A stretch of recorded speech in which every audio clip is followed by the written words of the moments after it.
Workstations and music tools, we explore theory, gear in 82.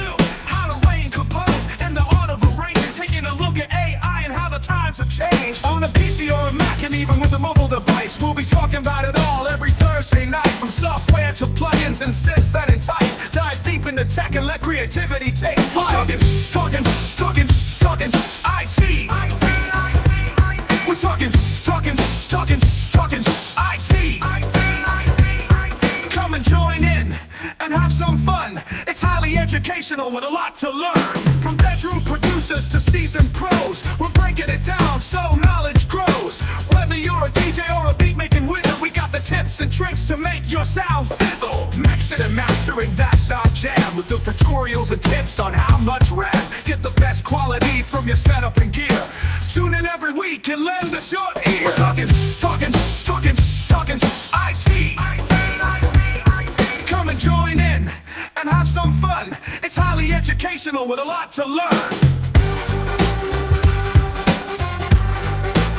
We're talking IT.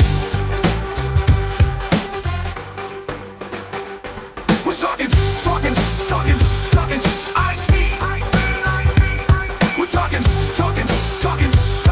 IT. Every Thursday night on Angified.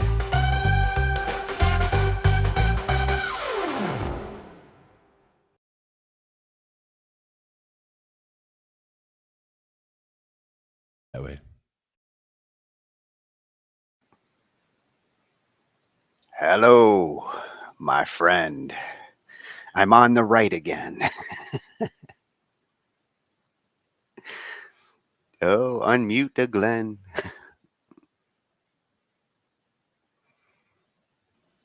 I clicked it twice. You're mute. Once muted, Your once it mic. Your mic had stage fright. Go figure. Mm-hmm. Yeah. But now it's back and has the presence. So Thursday. Some good technique. We've got some stuff going on for tonight. We said stage presence, stage fright, going back and forth, talking about both, how they interact a little bit. We'll see what we get. Well, yes, fresh new pages. they're interrelated. When I started searching, Ange gave me the idea on Monday. We got into this topic of stage fright, and I thought this would make a great one for Thursday. And as I was searching for stage fright, the term that kept coming up was stage presence and the importance of having stage presence to counter stage fright. Yep, it's important. And that's the thing is, there are different tricks that you can use to counter stage fright if you feel it, but there's also just methods of, having a stage presence in general should help avoid that because you're just being, you're being yourself or you're being the character that you're playing on stage when you're up there. So you can kind of, go through that experience to make that person that you are when you're on stage, that persona, has that stage presence and isn't, doesn't have stage fright. So they're not nervous when they go up there. You get that whole kind of thing going on. Yeah, and there's going to be a lot of talk about that, like the playing a character, approaching it as a role, and Mhm. some of it actually doesn't just apply to musicians. With the videos we're going to be looking at, there's one that actually approaches it, from an actor's standpoint, a speaker's Mhm. Yep. standpoint. Exactly. Yeah, because they all interrelate in some of those, in the crowd facing side of it. It is you by yourself on stage or, as the focal point of attention and everybody else is paying attention to you. So, you should have something to say. You should be prepared. You should have a flow of what you're going to be going over. All of that stuff is important if you're just doing a speaking engagement. If it's a song, you should know your song. So you Yeah. go up there and you play your song and you know how to do it. You've done it in practice 100 times. So, come out here and just forget all of the issues that you might, have running around in your head and just play the song and start there. Yep. And preparation is going to be a common theme you'll see through these. Absolutely. Let's take a look and see what we've got here. Hmm. So to start off, living pianos caught my attention. I'm Sure. surprised I hadn't found this channel before, but he actually has a whole series. That's how I ended up stumbling on this one. He has a whole series on uh, stage presence and stage fright that's multi-part. So for those who want to get more, you should check him out, and check out the series on there. The reason why I chose this one though is because it's an overall introduction into stage presence itself and the importance of having stage presence. Hmm. And he Nice. he he kind of goes at it from like the recital kind of Hmm. perspective. Yeah. He's Yeah. dealing with piano students and things like that. So it's a good introduction into having a stage presence and how the audience perceives you. Hmm. That one comes from Living Pianos videos Okay. over on YouTube, and he's got Hmm. a website, livingpianos.com. Nice. And the next one, this is the one I was talking about where it gets more into, speaker perspective and how you present yourself on stage, whether you're a musician, whether you're a speaker, whether you're, doing like a musical. Mhm. She gives great advice all across the board. It covers the whole gamut. Right. And I love the name of this channel because we do like to bring science into our mix, and Nice. this is at Science of People. So I will be checking out this channel because I love the psychological aspect of things. Oh, absolutely. The psychology of, body language in particular is very important. And that's where a lot of the stage presence stuff is body language cues, use of the space. There's, a lot of different things going on there, but they all interrelate. And psychology is a large part of all of it. So Yeah. understanding that, like the overarching principle, and then just seeing how it all fits together. Definitely. A- And as you can see, like in her videos that she has available, but the body language is one of the videos. So Mhm. this is going to be a useful channel, I think, overall. Nice. And then we're going to get into improving your stage presence and what you can do when you're on the stage. These are going to be some on stage tips that are coming from the dinner singer at Promuso 2121. And this is nice advice, you know, when you are on the stage. Mm-hmm. Very cool. All the new channels And for me so far. and I wanted to get into a little of you know, from a singer's perspective, because a lot of times this is where in the band you might see someone experiencing stage fright. You know, singers, guitarists tend to be the ones that have a little more nerves sometimes because they're more up in front. So Mm-hmm. um, I couldn't ignore that fact. And I mean, the channel alone kind of told me she's a confidence coach. Mm-hmm. So she's at the Confident Singer 7477, and she takes that approach from a coaching perspective. She Mm-hmm. does a lot of videos on, you know, coaching people to have better stage presence. Thought it Mm-hmm. would fit in perfectly with what we're talking about. Yeah, and confidence is a big part of it. Absolutely. I think it's the biggest part in some cases. Mm-hmm. And then, you know, another challenge with singers sometimes is in between the songs. It's not so much performing the songs, it's capturing your audience and carrying them between the songs that you're playing. So I thought this was a good compliment there.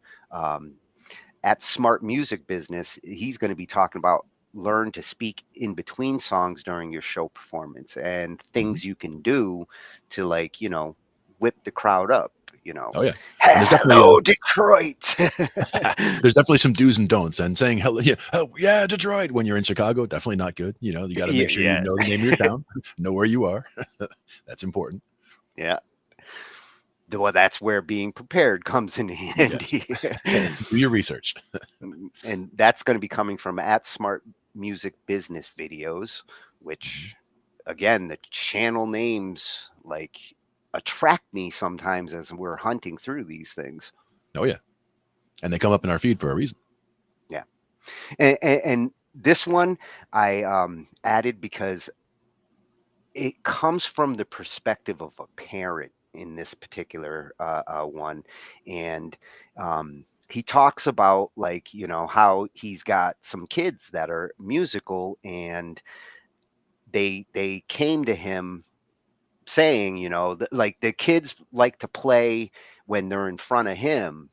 but they have a tough time playing in front of others. And that's actually what we were talking about on Monday was Mhm. you can have these kids who are very outgoing when they're comfortable with the audience that they're in, Mhm. but you get them into a room full of strangers, and this is where the stage fright starts to kick in. It And definitely changes the dynamic for sure. yeah, and David taught the Patrick Bet David, he talks about, like, you know, how he approached this with his kids. Mhm. That one comes from at Valuetainment over on YouTube. Monster channel, 5.26 million subscribers. He's got a lot of stuff to do with entertainment and Mhm. interesting channel overall. Mhm.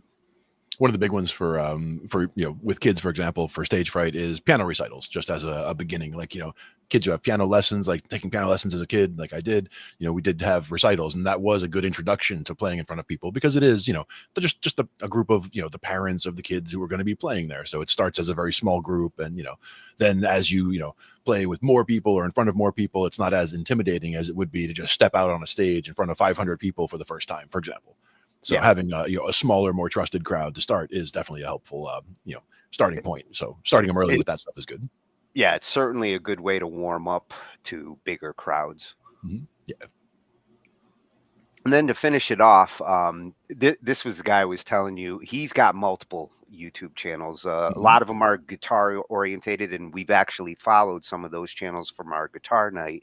Oh yeah. And this one's going to be coming from Epic Guitar Instructions. David's going to be talking about the 5 best pro tips to reduce stage fright and nerves and play in front of people. And it really is like coming from a pro level and advice on, upping your game there when you're ready to hit that stage. I believe David's was one of the first guitar channels that I checked out actually when I was getting into looking for stuff on YouTube for guitar instruction. His is one of the first channels I came across. Yeah, and I recognized him as I was going through, and I ended up having a couple of videos because he covers this topic on the different channels. Hmm. So I was like, oh, well, I've got, I had 3 at one point. Hmm. This is one of those topics that was not hard to find stuff for. I found Right. tons, especially when I started searching for stage presence. Stage fright Hmm. was a little more refined, but stage presence, there is a slew of videos out there. And one thing that I found, a lot of them come from TED Talks, Sure. which I would have liked to have included, Hmm. but the TED Talk videos, unfortunately, they're not so cool with people sharing them. So I Right. stayed away from them. But anybody who's looking to go further into this topic, Hmm. you search for stage presence on YouTube, you'll find a ton of great TED Talks in there about it coming from different sides. Absolutely. And it is, like you said, it's a very important skill if you're going to be getting in front of people for whatever reason, whether it's entertainment, stand-up comedy, science communication, whatever. There's a lot of different reasons why you would get up to speak in front of a crowd, and not being intimidated by it is important. It allows you to convey your ideas, more effectively and Yeah. get people on your side. Yeah. These are skills that are going to help you across the gamut here. Mhm. So that Absolutely. one's going to be coming from Epic Guitar Instructions, one of his channels there. Nice. And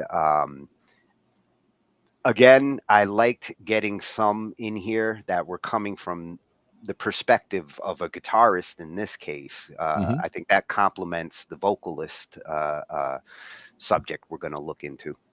Sure. Plus, we start with piano. Ah. Like, So that's we know Tony's my happy. that's my jam. That's his jam for sure. And you do have and, piano over here. and I was really glad that I found this channel because I love the piano channels, and like I said, he actually does have a whole multi-part series that goes into this in more detail. Mhm. And if you like what you see here, check it out because it really fills in a lot of the gaps. But what he's going to be talking about here is just in general, the importance of stage presence and why you want to have it. Otherwise, you could be the greatest musician, but if you have no stage presence, the skills can get lost by the audience sometimes. Mhm. Absolutely. I mean, even as a bass player, I don't consider myself that important when it comes to stage presence because I'm not the front man. Like you were saying, like the guitar player and the lead singer, they're the ones that are out front. And I'm just in the back in the rhythm section. Like, drummer and I are just kind of in the back doing our thing, holding down a pocket. But at the same time, I shouldn't just be staring at my hand the whole night. But I do end up doing that a lot. So like I find Well, myself like having to reposition myself so that at least, my hand is out towards the audience so that I can just glance up and look at them or look around the uh, room while I'm doing things. it doesn't hurt to bob your head once in a while, look out into the crowd, Yeah. find that pretty girl, wink. Now, me, I mean, I'm dancing around a little bit, not crazy dancing around, but you know what I'm saying. I'm moving around on stage, holding a rhythm, trying to keep a leg going, keep my head nodding, so that people can keep time on stage. They can use me as a reference, as a metronome kind of thing.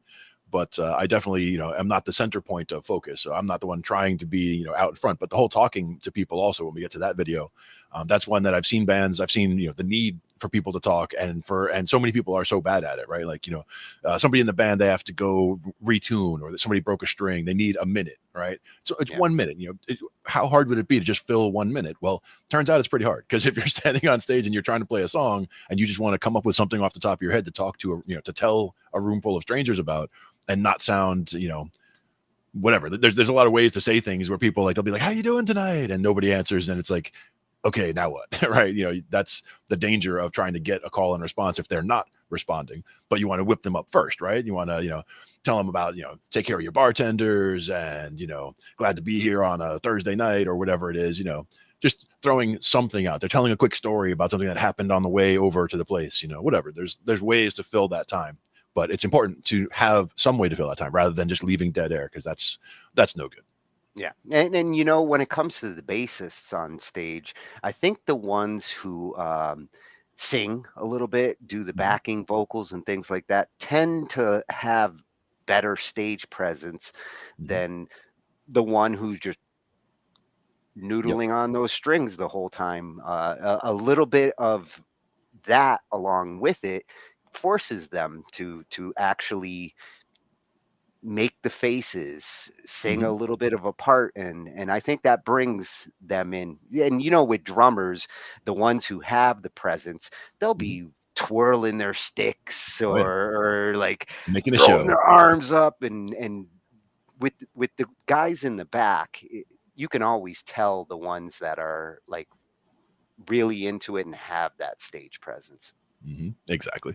And yes, the singing definitely is a big addition there. Like playing bass and trying to sing background vocals, that is one of the times that I will be looking around more, because I have to get to where the mic is. And, Yeah. in that case, I am projecting out. So I am already looking out at the crowd. So, like, those are the times where, get up there, sing, and you got to have the bass pattern on lockdown, so that I can just ignore my hands and put them on autopilot, and then sing the line I need to sing. Because at first I was always having problems either singing what I'm playing, or playing what I'm singing, or the timing of what I'm playing and singing has to match. Like, if I'm singing, bump, bump, bump, I have to play bump, bump, bump. And like, if I'm trying to go doo-doo-doo-doo at the same time, it's not going to work. But now And it's gotten easier. But it gives you that moment to connect with the audience Mhm. along with the singer. Yeah. Man, it And gives it more is of funny. a unified, like that's when the whole band gets a stage presence, when you see like the whole band come together, sing the background vocals, that always makes for a stronger song when the whole band comes together like that. Exactly. And it sounds much more full as well. I have a very deep voice anyway. So, like, me singing, any kind of backgrounds at all, puts like a subfloor under whatever anybody else is singing. So it's like, I would get that kind of thing, even if it's the same note, which, technically you wouldn't normally do. You'd do a harmony where you get, two different notes, and you're trying to cover more of ground that way. But even if we sing just, the same notes in unison, it's me singing so much lower that they sound more full. You definitely have a voice a subwoofer would love. I freaked out sound guys that way before. Just, I went out to the mic and somebody wanted me to check the mic. So instead of just coming out and going check, check, check, I just came out and went mew. And they just started rumbling the entire stage, and they thought it was a feedback going on from the bass. And they're like, the bass isn't even plugged in. And then I just stopped. And they're like, what happened? I don't need an amp. Yep. Nope. Not to get down low. We can do that. But yes, we should get to living pianos. Yes, let's see the importance of stage presence and what it is. Mhm.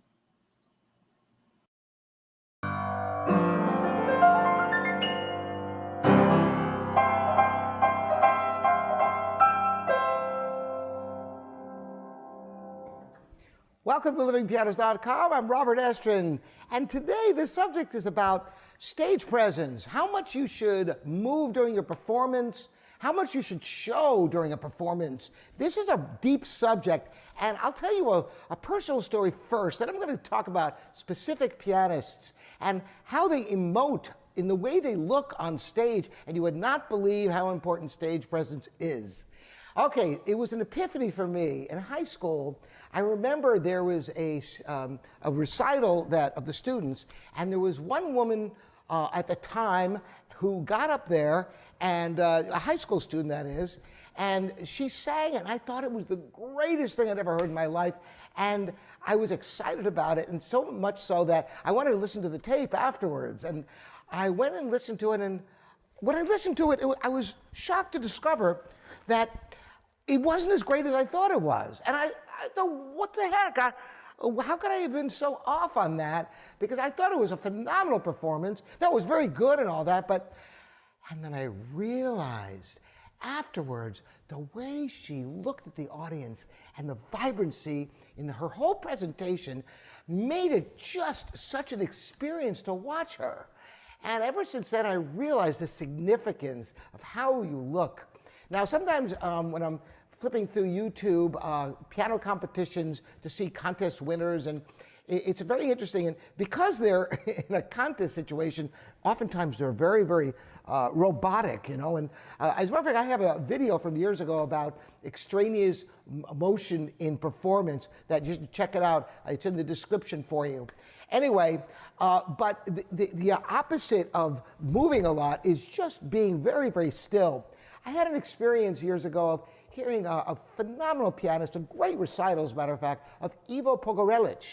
And it was an interesting thing how he dealt with the whole performance thing, which is he came out, and just before he came on stage, the lights went completely black. It's like, whoa, you couldn't see anything. It was absolutely pitch black. Just spotlights on the piano. The hall was completely dark. So he comes out, and before the audience even stops applauding, he doesn't look at the audience, he just sits down and plays straight ahead business. And it's like, whoa, I hadn't seen that before.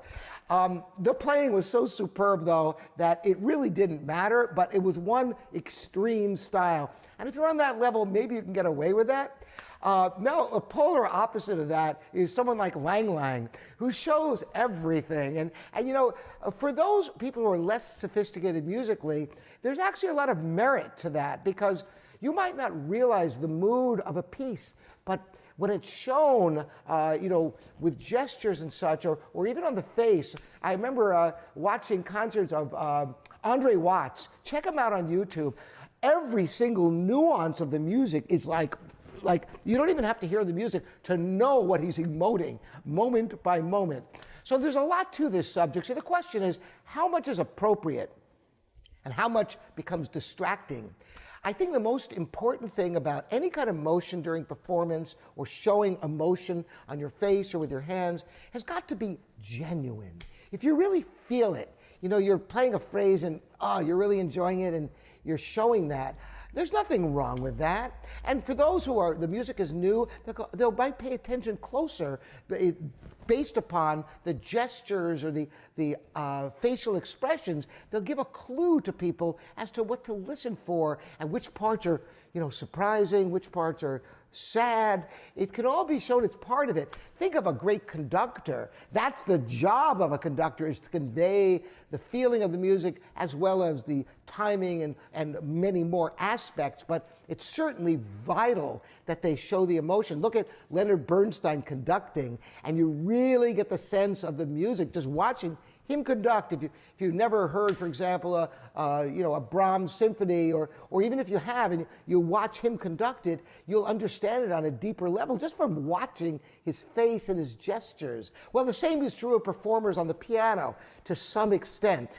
I think it can be a very good thing addition to the whole experience of going to a concert. Otherwise, you could stay home and just listen on your devices to the music and have a first-class oral experience, but it's the whole experience that makes the music greater than the sum of the parts. That's my opinion. Interested in yours? You can leave comments at livingpianos.com or on YouTube. Thanks so much for joining me again. I'm Robert Estrin. This is livingpianos.com, your online piano resource. You're welcome to subscribe. If you'd like to get notifications, hit the bell and you'll know about future videos of interest to you. See you next time.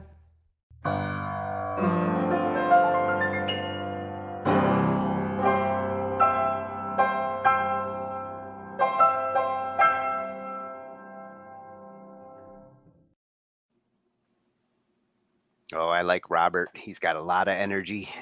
Oh yeah, very cool. And concert piano is one of those places where you really can, the whole body, you know, the best people at conveying the emotion, it's their whole body going into it. If they're playing something really quiet, you know, they might get really down into, you know, try to get down and get very, very light. And if they're playing big, loud things, are way up here, and that kind of thing. So it can really come across. Whereas with a violin, for example, they could look a lot similar. Like whether they're sawing away to do something very quietly and delicately, or whether they're sawing away to do something very passionately and loudly, might look very similar to the untrained eye. Yeah, and he makes a good point that, like, conductors sometimes carry the weight of that expression for the whole orchestra. Like, an orchestra musician might look robotic in some cases, but that conductor, the great ones, you see the emotion in the music from them.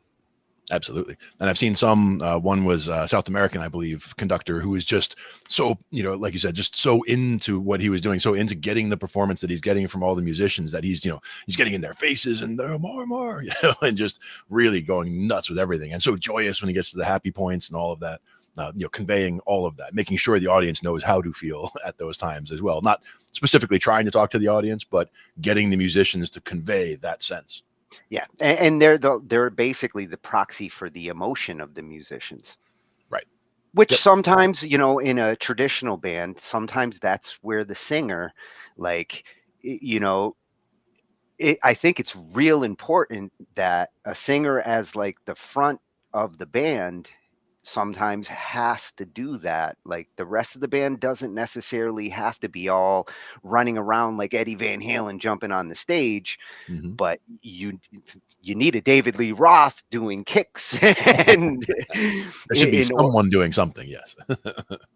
Someone I mean, on that stage. They were lucky, Van Halen, all of them were like acrobatic in their performance, but even if Eddie and Michael Anthony were just kind of sitting there like robots, David could carry that energy like a conductor in those cases. They also have a lot of space to work with on a stage like that, where, if you're starting out and you're in a small little gig, you might be, crammed in between the, the hi-hat and the guitar player's amp, and you're just kind of wedged in the corner. So you're not dancing anywhere. Well, unfortunately, it doesn't take much space to move your head. When I'm playing the rest of me is pretty much focusing on what I'm playing, but like, I close my eyes and my head is my metronome. Sure. And that's how people can stay on time with you. Even if you're at a rest, a 3-measure rest in the middle, you're still nodding it out. They can still be watching and see where we are. Yeah.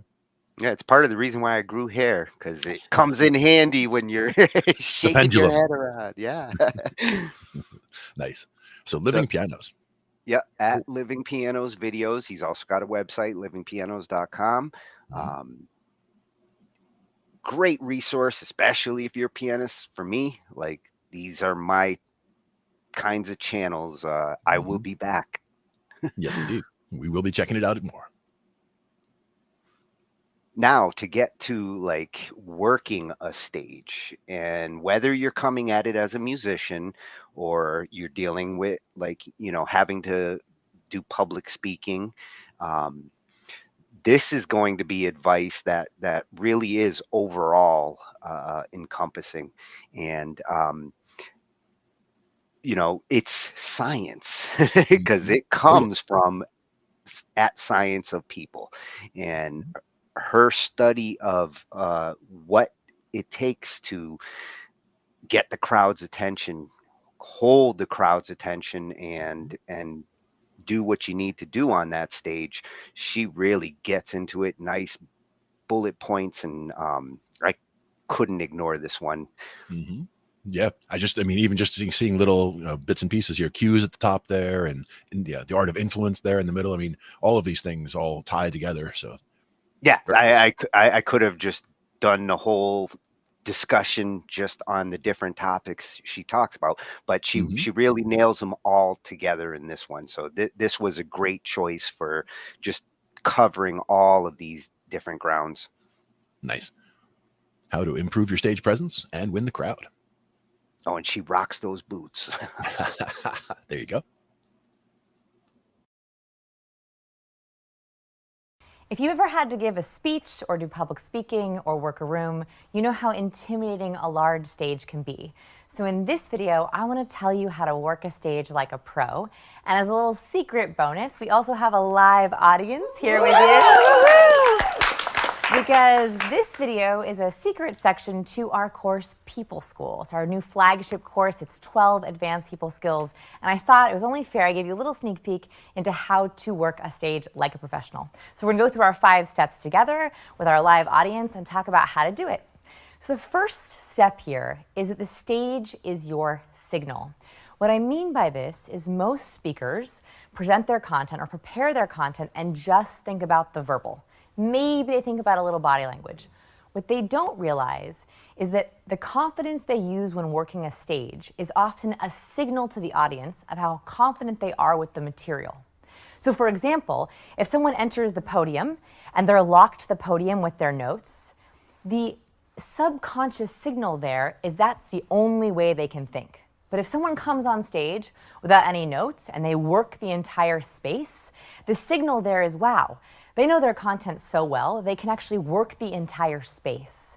So even if you know your content so well, if you don't know how to work the stage or work the space around you, it can be a signal to your audience of low competence or low confidence in your actual work. So my big point here is to prep your stage plan with your content plan. So don't just go in with an outline for your content and your ideas. Think about how can you match your content plan with your stage plan. I'm gonna give you some ideas for that in this next step. So your next step, step number 2, is that the stage is your muse.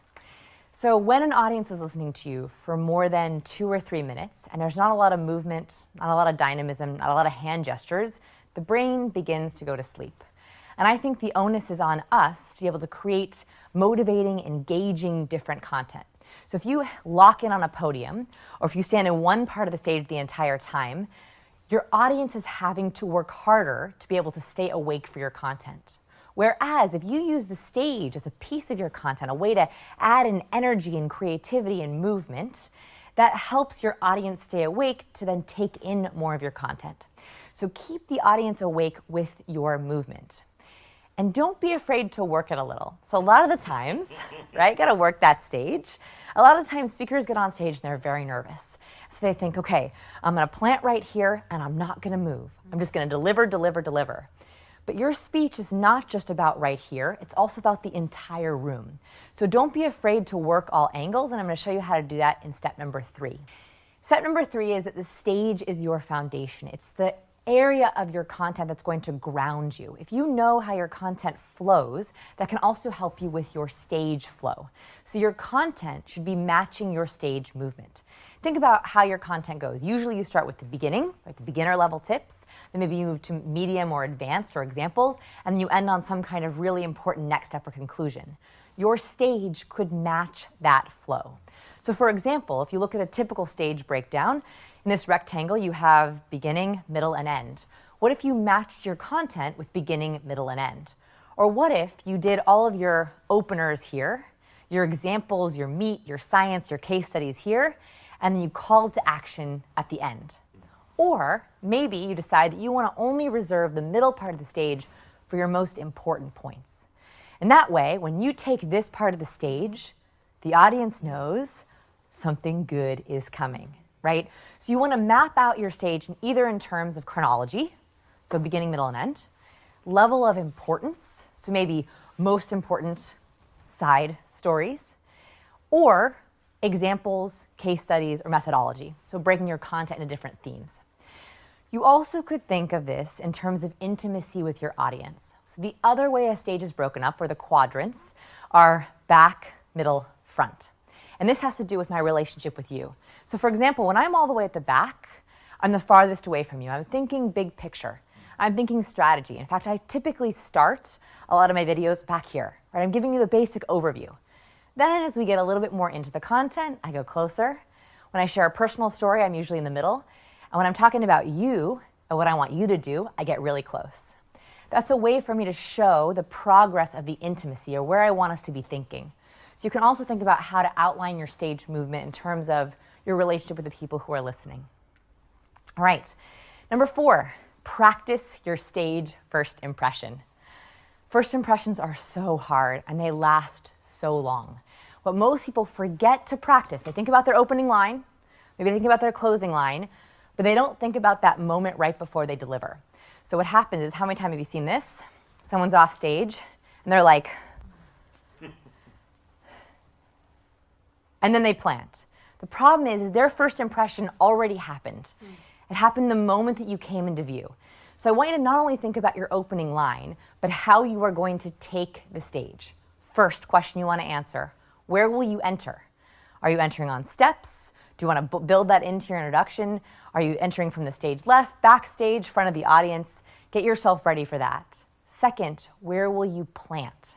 So the other thing that happens with speakers is they'll take the stage and then they don't know exactly where to stand. So they kind of have this moment where they're trying to find their place on the stage and they're pivoting the entire time. They're either walking back and forth or they're waffling.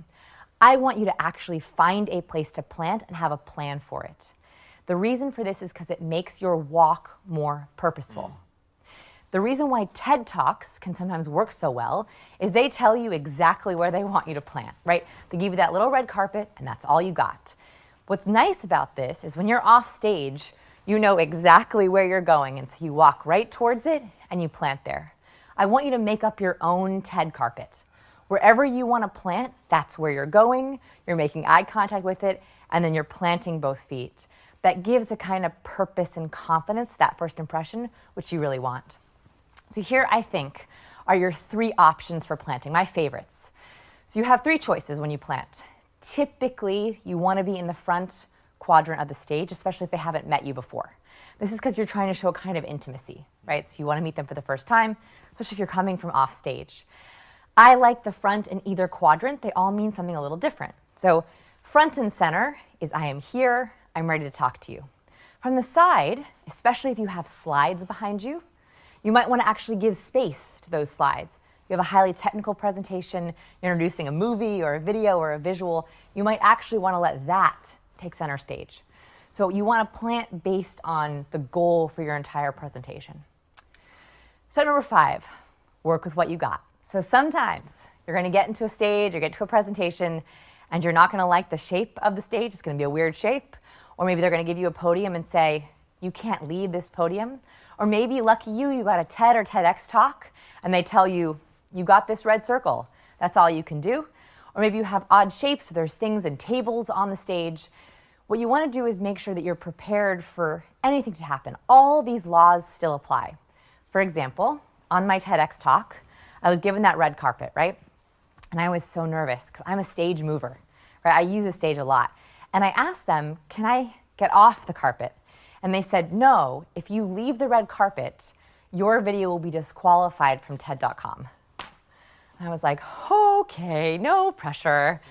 So what I did is I set myself up for less movement by wearing the highest heels I own.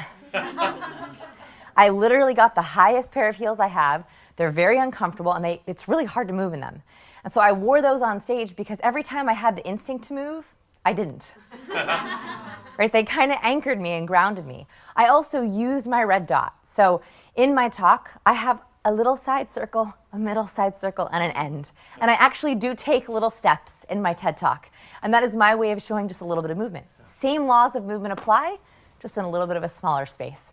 So work what you got. It's all going to work as long as you follow those laws. What you want you to think about here is that movement, content fluidity, so how easy your movement flows with your content, and planning your content with your stage movement, all those laws still hold. And if you go with that, you're going to be able to rock that stage like a professional. So if you liked this video, I would love for you to join People School. Look at all these amazing People School students. So if you're curious about People School and want to watch our orientation for free, go to scienceofpeople.com/pschool. Oh, I'm very curious of People School. Yes, indeed. I've always been a student of people. Yeah, I want to check out all our videos now. That is great advice.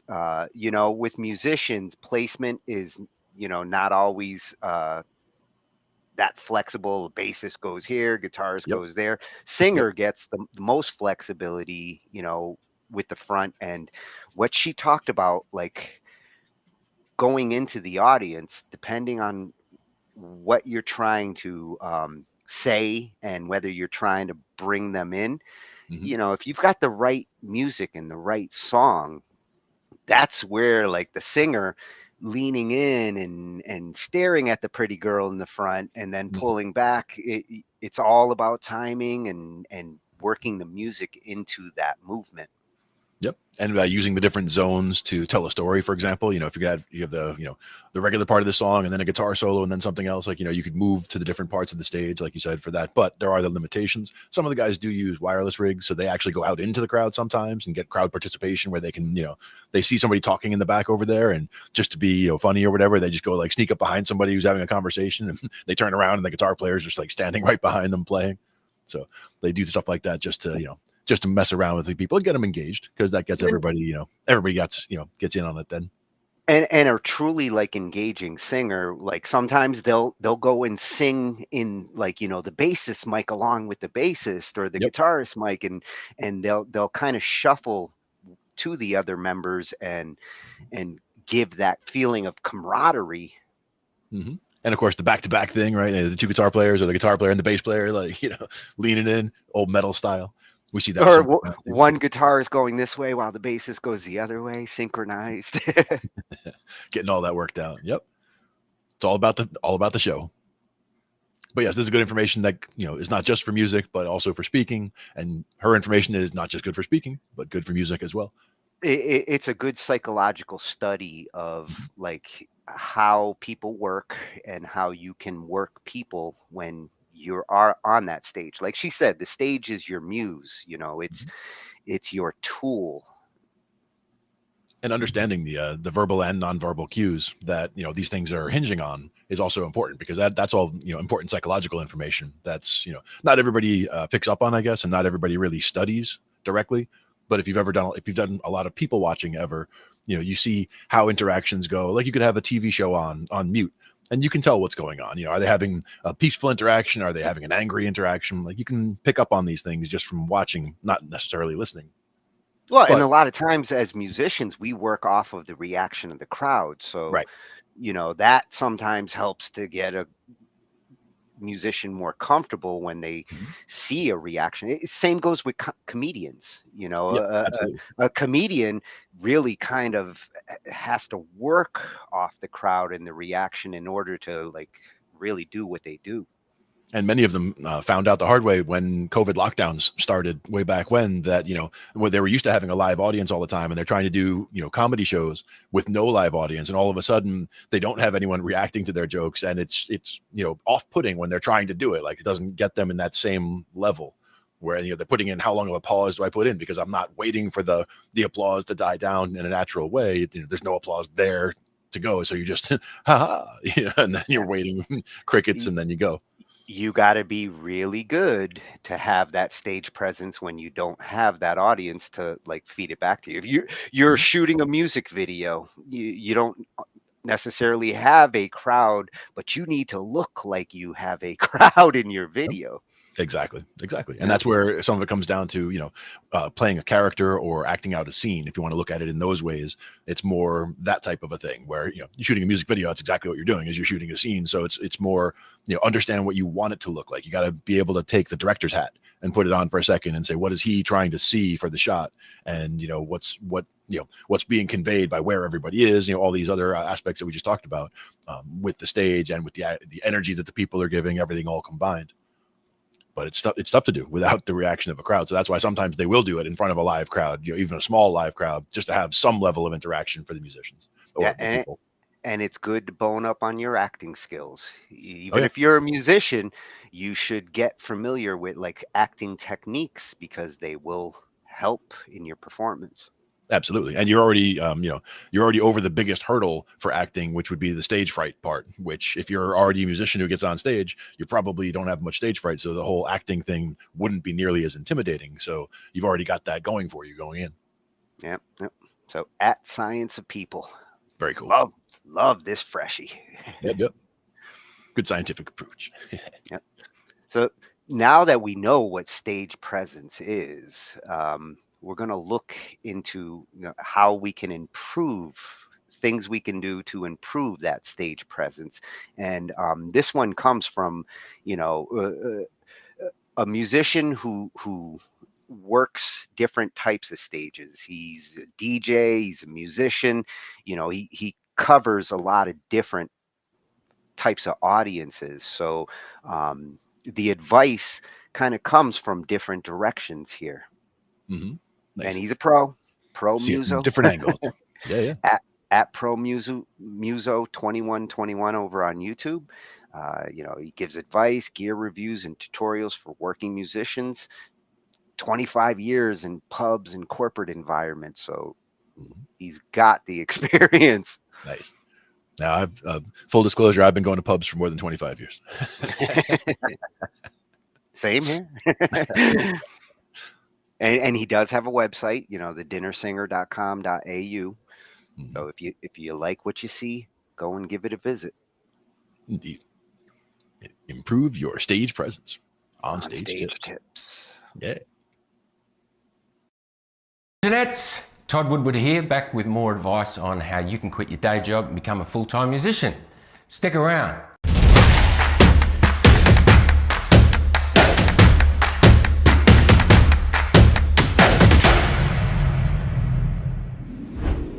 Stage presence is something that you can not only improve on by way of experience, but also with some general guidelines to follow. Fast track your stage presence by following some simple rules that I'm going to lay out in this video. Here are 8 tips that will help you improve on your stage presence. Number 1, posture.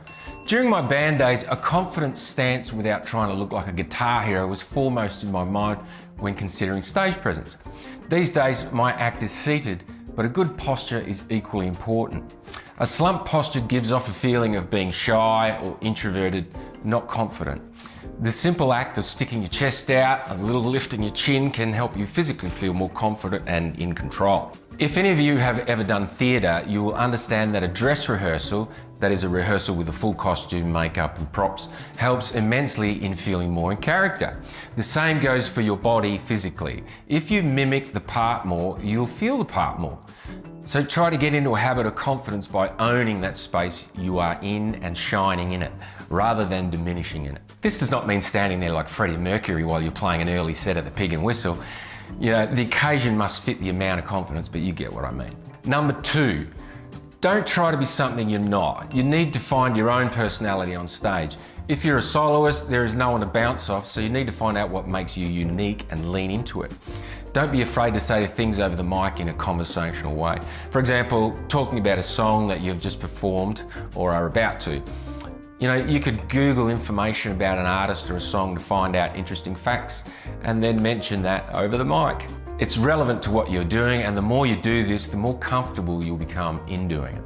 Silence can be the worst feeling in between songs, especially if there's no reaction from the audience. So having a few things in your back pocket to say can break that silence. It doesn't have to be funny, it just needs to be interesting. Number 3, include the audience. This is important. You want to show the audience that you appreciate them. There's nothing more ostracizing than appearing like you don't care if you're not engaging with the members of the audience. This can come off as arrogant. They don't realize that you may be just nervous and can't think of anything to say. You need to develop a way of connecting with people during your performance. You could ask over the mic for people to call out requests. I often say something like, please feel free to shout out any requests. If I know them, I'll do them. This at least shows you care if your audience is enjoying the music and gives them more of a chance to enjoy it by playing a song they already like. This can also make you look like a musical genius or a schmuck. If you know a song they call out, it appears you can play anything. If you don't know it and you get a few requests of different songs that are not in your rep, it can make you look like the opposite. So it's a bit of a gamble. People assume that if you're a pro, you can play anything. They simply don't understand what it takes to build a repertoire. So to increase your chances, you could mention the name of an artist of which you have learned songs. Any Van Morrison fans out there? You could also mention a decade or a genre. How about a little something from the 80s? Or I'm feeling a bit of reggae, what do you reckon? This opens you up to a huge range of options. This simple thing gives you a line or two of banter and makes the audience feel like they're involved. Saying nothing, song after song, is going to get you offside with an audience pretty quickly. Sometimes it's not appropriate to say too much. If you can sense that people are happy with the music but their focus is on conversation with their friends, it may suit the vibe not to say much, you know. But try to at least smile and look like you're enjoying the music that you're playing. Every gig is different and you have to be aware of the feeling in the room and adapt to it. You know, of course, I'm thinking of the perspective of a soloist. I'm a soloist, so a band situation may be different, as most bands are hired to promote a more high energy experience. Number 4, don't read into it too much. This depends on your personality. As a general rule, most creative people are a little sensitive to what other people think of them. Yeah, it's true. This is a very natural feeling. We want people to like us, but not everyone will. For the longest time, I'd always seem to notice people in the audience that I feel were not enjoying it. I would imagine they were a great guitarist and they were judging my playing. This would, you know, would always make me feel nervous and affect my performances because mental energy was being taken away from my priority, which was the performance itself. You know, and then if I spoke to him in the break, I realized they were nothing like I had thought and I just made it all up in my head. This really is too sensitive and you can't let yourself fall into that trap. You have to stop worrying about what other people think. Realize that you are performing and they aren't. You are there because you are good enough to be there. So get on with what you're doing and just do it. This can be a hard thing to overcome and it may just take experience, but the more you're conscious of being confident in your head, the more you will overcome this. The truth is that while you're up there concentrating on every other note you play, others are not viewing you under that kind of microscope. So what if you hit a bum note? Hit it again, call it jazz. Remember, it's not all about you. One way that a newbie will stand out like a sore thumb is if they react to their mistakes. Don't laugh at yourself by bringing any emotion to the mistake. Act like it never happened. Don't react at all and pretend you meant it. Bringing attention to mistakes only emphasizes them. By not reacting, people will only have to assume that you meant to do it. Shit happens. You're going to screw up from time to time. Accept it. Make a mental note of the screw up and when you get home, fix it so it doesn't happen again. Number 5, record yourself. It's a good idea to occasionally record yourself performing. This can give you an audience point of view of how you appear on stage. Ask a friend to capture some video on their phone and just take a look at where you can improve. Compare yourself to other artists and refine your act. Number 6, don't be negative. If a crowd is not responding, the worst thing you can do is blame them. Is this thing working? Not a good idea, you know. It will immediately make you look arrogant. Try to encourage people to get up and dance, but don't demand it. Don't make fun of anyone in a derogatory way for a quick laugh. You will come off as a jerk. You will inevitably be met with poor audiences. This is something that you need to get used to because if you're playing pubs, it's a common thing. Remember that it's not your fault. The venue hasn't advertised enough, the pub just isn't that popular, the weather has kept people away. All musicians will go through this. You need to find a way to create a vibe in a positive way. Sometimes it's impossible because there's simply not enough people. This happens more often than you might think. So get used to it. I'm not a rock star. And remain professional. Treat it as a paid rehearsal because if you're a polished act, you will know that if you are put in front of a decent crowd, you will win them over. It may take a set or two, but they will come around. Just be positive, professional, and give them a bit of energy. If you're enjoying yourself, it'll rub off on the audience, and it's all about context. I know that if I'm put in front of a crowd that wants a good time, I will connect with them with the music that I play. Just remember though, if you're not put in front of an audience, sometimes you have to realize that you just can't polish a turd. That's life for the vast majority of musicians. So just try to connect with the music itself and enjoy it for what it is. Because while there may be only a handful of people watching, the staff and management are watching and listening. And you know, you want them to remember you as a pro, even when it's quiet. Number 7, watch and learn. You can learn a lot from other performers, good or bad. Go along to a few shows of artists similar to you and just watch from an audience point of view. Even if the performer you're watching is no good, at least you can learn what not to do. If the performer is connecting with the audience, watch how they do it. It may be through the clever banter they use or a persona they have developed.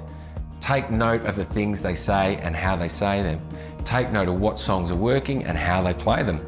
You can borrow techniques from several different acts and use them in your own. This will mold you into the act you end up being. Try to find your true personality on stage by not copying someone else, but by using the same method, if you like. Number 8, enjoy yourself on stage. What do you expect when you go to a concert? You expect that you're going to have a good time, enjoy some great music with your friends, and be entertained. That's what makes a good night out. Remember that everyone in your audience is there because they want to have a good time.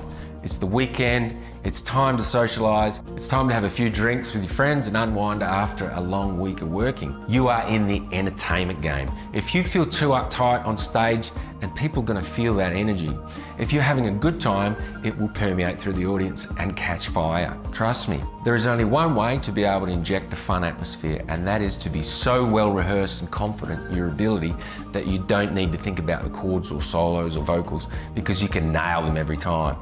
Your gear is working well and your mix is great. This frees up your mind so much that all you need to think about is the audience and how you're connecting with them. This makes a huge difference. This gives you valuable time. If you know what you're doing and supremely confident that you can deliver, you will enjoy the Scheisenhausen out of that gig, and it'll be entertaining. Do your homework, be prepared musically, practice until you can do it blindfolded, and I guarantee that you will enjoy the fruits of your labour. When a gig goes off, it's a great feeling, not only because you are successful again and again, but there's something very satisfying in having put all that effort into your act and see people having a great time because of it. Plus, you are getting paid to do what you love. Please give this video a like if you got something out of it. Consider subscribing and watching more tips, tricks and advice on how you can become a full-time working musician. If you have anything you'd like to add from your experience that may help someone, please comment. I hope you got something out of this and it helped you improve as a performer. I upload at least twice a week, so hit that bell notification. Thanks again for watching, and I'll see you in the next video.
Oh, I enjoyed the Scheisenhauer out of those tips. I knew that was coming. Always a good one. Well, They can do a little charm. I really liked when he said, don't try to copy, but instead, use the same technique, the same method. Right. Yep. That's a smart way to look at that. Learn what it is that worked from that, and try to use that yourself, not necessarily to copy, but yes, to incorporate and to understand why it works. Yeah, duplicate the recipe. Yep, absolutely. And his advice on requests, you've play in several different bands, and you guys have like a lot of different songs. Do you ever take requests? Yeah, a lot of time actually. Like when we do just open jams, even we've been doing open jams a couple times a week for the last couple months, and in the one we do on Wednesdays, the guy will just the guy who's running it basically will ask us, hey, you got one more? Hey, you got two more? And then like a lot of times he'll ask for a specific song, even like how about this one or how about that one? And they're songs that he doesn't necessarily know that we know, but they're ones that we've done before. And the thing is, with some of these bands I've done, we've done hundreds of songs over the years. A lot of times we'll do songs I don't even know what song we're doing until we're halfway into it, and then You just get into the groove. yep, exactly. I hear what the chords are coming around, and even like we can just throw on a song. Like if we're gonna try to learn a song, we'll put it on, and as soon as it comes around, like I hear the chord structure come around once, and by the second time I'm probably finding it on the bass, and by the third time I got it. And then people can just be like, oh, like that's an F and that's a C and that's an A minor and whatever. Like, we can figure out where we are from there, because it comes by using the ear and then jumping very quickly to the instrument and matching to it. I can find out where we are really quickly and make it happen. So even just again with backing people on open mic nights, because I'll go play with people that I've never played with before and just do requests from them where it's not even necessarily a song, but they'll say, okay, we're gonna start with B flat and C and G or whatever, and we'll just start with that and see what that does. And a lot of times they have something in mind, and if they do, it's great. Like I can you can wind me up, so to speak, like just on the bass. Like if you can just give me a feel of boom boom boom, you want something like that, fine, I can give you that all day. Or if you leave it up to me, I'll just kind of try a few different things and fall into something that I like and just work from there. But the important thing is to be able to just play anything. And like they were saying, it's not everybody who can play just anything, and there are a lot of things that you can't just jump into because there's so many changes, or you need to know where the stops are and everything else. Knowing the song is the most important thing for me. Yeah. So just even listening to it and knowing how it goes. It's funny because I've done hundreds of requests when it comes to like, remastering and putting it up on BandLab. But when it comes to live, I've always been like hesitant to ever do requests because like he mentioned, if you get a couple of requests in a row that you don't know, it starts to. But I loved his suggestions on ways to steer the Yeah, requests, and there's like, hey, how about something from the '80s? Kind exactly. of narrows the gap. Exactly. And I mean, one of the bands I work with is an 80s band. Another one that I work with, they have a method where, they have their set list, and these are the songs that they're going to do, first set, second set, but they also have a section at the bottom that's extras.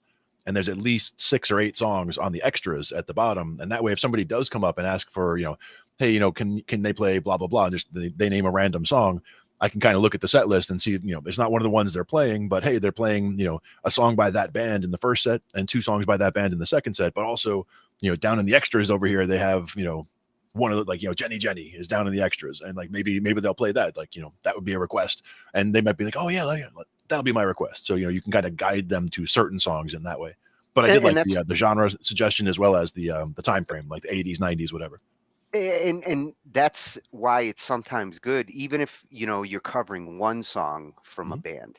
It doesn't hurt to get familiar with their other hit songs, Yep. because once you've got the audience for that one song, you could have that situation where they want to hear like every hit song that came from that band. Yep. And they might just like the way that your band covers it, because you might have, a particular way that your band covers that particular, band's songs, and they want to hear more of it. So sure. Yeah. I thought that it made me think like, if I took that approach, I might be okay with taking requests in that kind of live situation. Yeah. And I do also work with a lot of bands that just don't take requests at all. They have their set list, and it's what they're going to do, unless it's something like, if it's an event that's being run by whoever, and whoever comes over and says, hey, I want to hear, the song, whatever, in the second set, or, when we're doing a toast in the middle or whatever, like they might have a specific request for something. And in that case, like, happy birthday is always good to know. Yeah. Things like that. If you're going to play a New Year's thing, you should know Old Lang Syne, whatever. There's a few, staples that you should know if it's going to be a specific kind of a thing. If it's a Halloween time, you should know some spooky kinds of songs, that kind of thing. And that's the difference between, say, like a band that's going out to perform a set list versus like a wedding band, where you will get requests left and right if you're that type of band. So With the wedding band, I would expect more that it would be at the time of the interview, or at the time that the bride and groom are choosing the band, they would approve or disapprove of a certain list. Wouldn't it be so much of calling it out on the fly? But I could be wrong. I'm just thinking that a lot of times they try to choreograph the weddings down to the every minute is very scheduled in a lot of Well, the way they do these things. they may end up looking specifically for like an 80s band. Sure. It Yep. depends on the couple and what kind of music they want to have for their party. Absolutely. Yep. I've done weddings with an 80s band, and it was a wedding for the brother of the bass player in the band. And so Yep. it was at their parents' house. Nice big thing. It was fun. Yeah, that's some 80s great music all day. advice that came from @ProMuso 2121, and he started with the like logical advice, like good posture, presentation there makes a big difference when you're coming onto the stage, just like we heard, your entrance, your introduction to the crowd First makes impression. it, don't go in like a hunchback. Exactly. It's important. How you carry yourself is important. Now you've seen videos of me on stage. I happen to be a very tall guy. So like if you see me on stage anywhere, it's like everybody else looks really, really short next to me. And I do play at some places where there are some very, very short people who walk around on stage, and it's unmistakable. It looks kind of comical from a third party perspective being off the stage. It's like, wow, that guy is huge and he's way in the back. Well, and you have some short singers. In general, sure. And even again at the open jams, it all depends on how the bands get thrown together. That we play with multiple groups of people. They stream live on Facebook sometimes at some of them. Sometimes I just do the recordings myself. That was the other one that was big in some of there was recording yourself is a big good tip to be able to critique yourself, be able to watch yourself later. And you hit a wrong note here, you hit a wrong note there, you watch it now, and you can say, oh, I can accept the fact that I made those mistakes. I see what it looked like from the crowd, and it's not the best thing in the world, but one of the big things is how confidently and how strongly you start a song and finish a song are the more important parts. Because if you go right into it and it's nice and sharp going in, and you have a couple of flubs in the middle or whatever, but you come out of it nice and strong and sharp, a lot of times that'll be what sticks with people is the way you came out of it. That was another part of his good advice. Like, don't think that the audience is as focused on what you're doing as you are. Sure. That's so true. And if you do happen to hit like a wrong note, well, hey, it's jazz. hit it twice and call it jazz. I like that. Yeah, that made me laugh.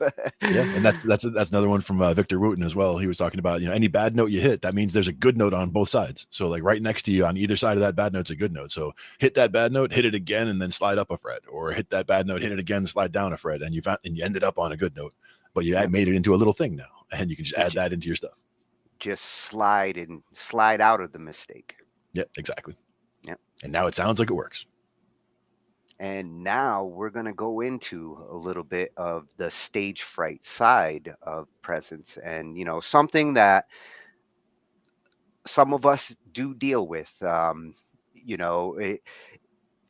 the next couple of videos, there's going to be some debate on whether it's real or not. And for this one is more vocalist centric. It comes from at the confident singer 7477. She's a confidence coach, so for her focus is on improving your confidence. And what she's going to talk about here is how stage fright and confidence intermingle there.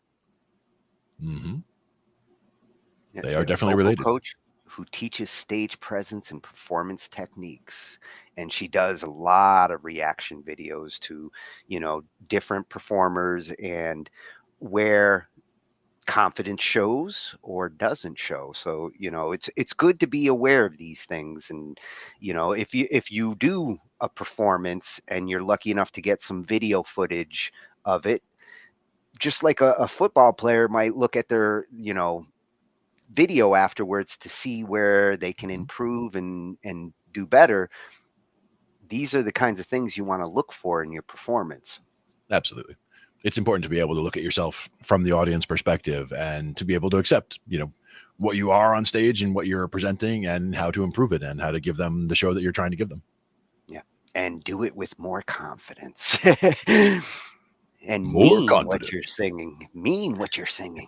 Good one. That's what she's going to talk about. Yeah, that's a big one. I mean, to me, that's also from speeches. Like you'll see people, like you can tell if somebody's just phoning it in and just reading from a teleprompter, like their mouth is just making those words that are on the screen come out, but they're not really saying what the words are. You have to mean what you're saying. Like, read the words, understand what you're saying, and then present that, as you would be presenting it if you were not just reading it off the page, but present it as it's, as if it were a thought that were your original thought that you were thinking of right then. Yeah, you don't want to be disingenuous. Right. Exactly. Because that comes right through.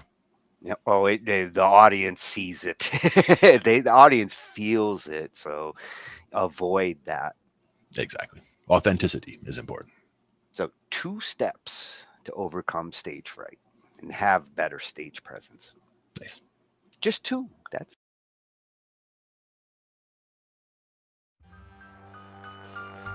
Have you ever felt the rush of excitement when you finally get that opportunity to perform? You have loved singing for years and finally the opportunity has come.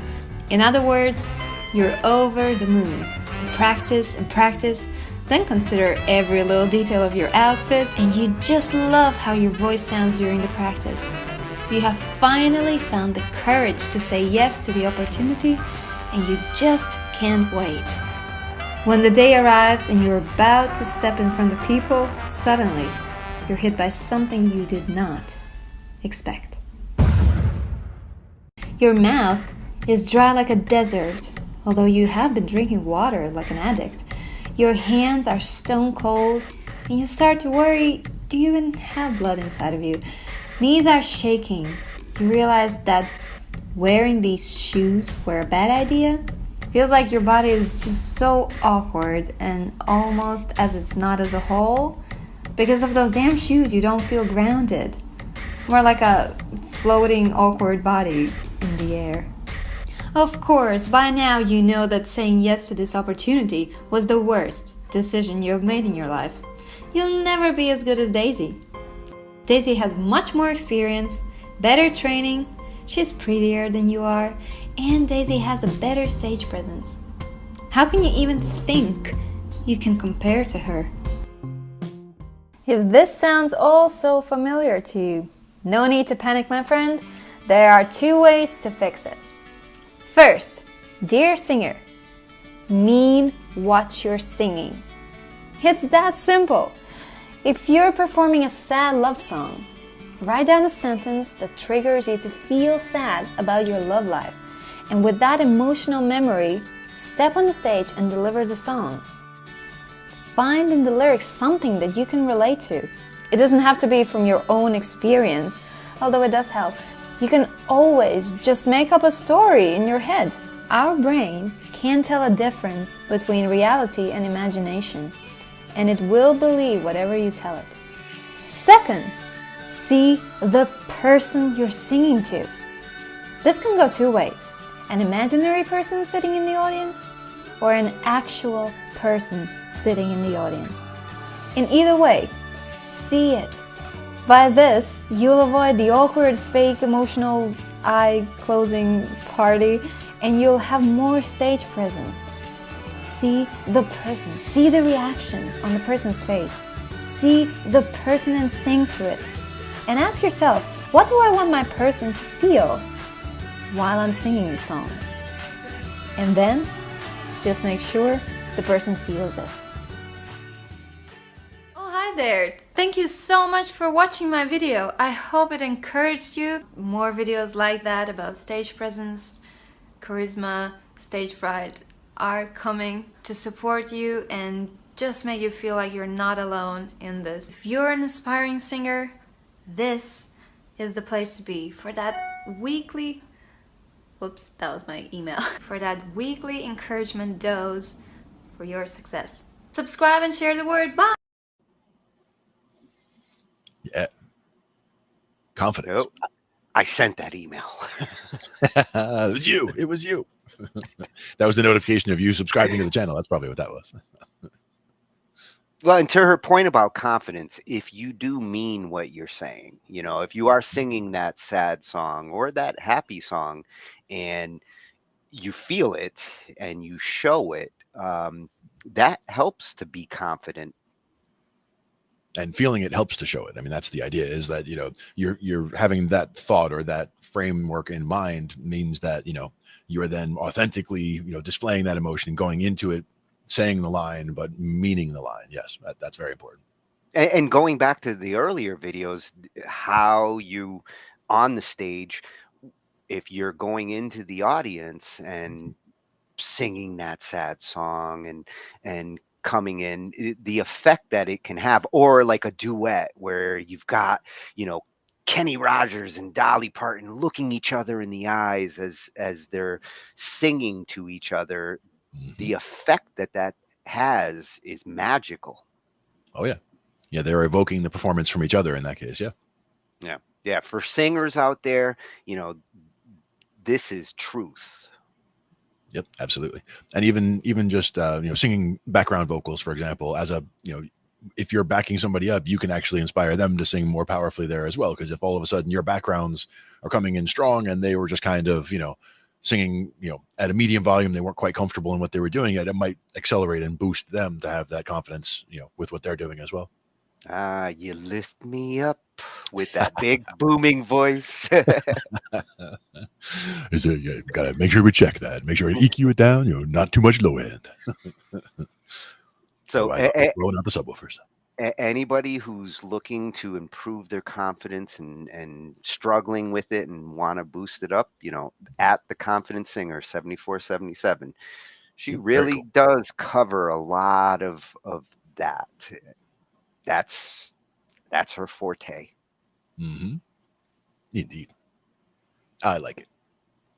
Now, the other singing challenge is when you're not necessarily playing the song, but what you're doing in between the songs and how you give that guitarist enough time to retune and still keep the crowd engaged. And this is usually the biggest challenge for the singer. It's typically the singer who has this role.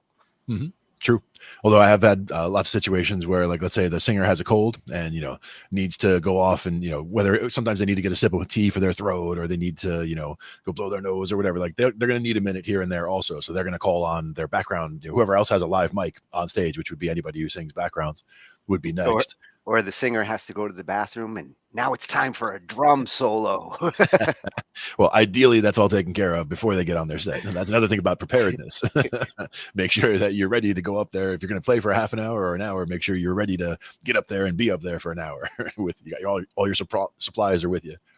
Like, and if you're going to bide your time, with a drum solo, make sure you have like a John Bonham type drummer. Oh yeah, absolutely. Or there's also another good option is to have somebody like a guitar player, a lead guitar player, can go off into Zeppelin land, or do a medley of whatever, do part of this song, part of that song, and part of this song, and just do little pieces here and there, and tie it all into a thing that they can then everybody else can jump back on board at the end. You can always do that kind of thing as well. Guitar solos are almost like obligatory as far as like the old days. Guitars needs to have at least a moment. Yeah, but again, have dead air on stage is never a good thing. So knowing what to say in between is important. The whole, always, not forgetting to, don't forget about your bartenders. That's always a good one if you're in a bar. Sometimes you're just outside in the park. It could be a story about what a nice day it is. It can be asking people about, the town that you're in or whatever. There can be all kinds of ways that you can, make something happen. But ideally, it's not too much of a, asking for something from the crowd, because a lot of times you could get no response, and that always falls flat. So. Yeah, and this is a form of improv. You don't just improv with your instrument in this case. You improv with the crowd. Yep. Yeah, it could be a story. Like I was telling Tony on the way to the gig today that blah blah blah. It doesn't even have to be true. Yeah. It just has to be relevant. Sure. Or interesting. Interesting was the main important thing. Yeah. So this one's coming from @Smart Music Business Videos. So we talk about music, and music is our business. So the channel name attracted me right off the bat. I like it. He's got a Spotify challenge going. Have to look more into that too. Mm-hmm. This is more on the stage banter side.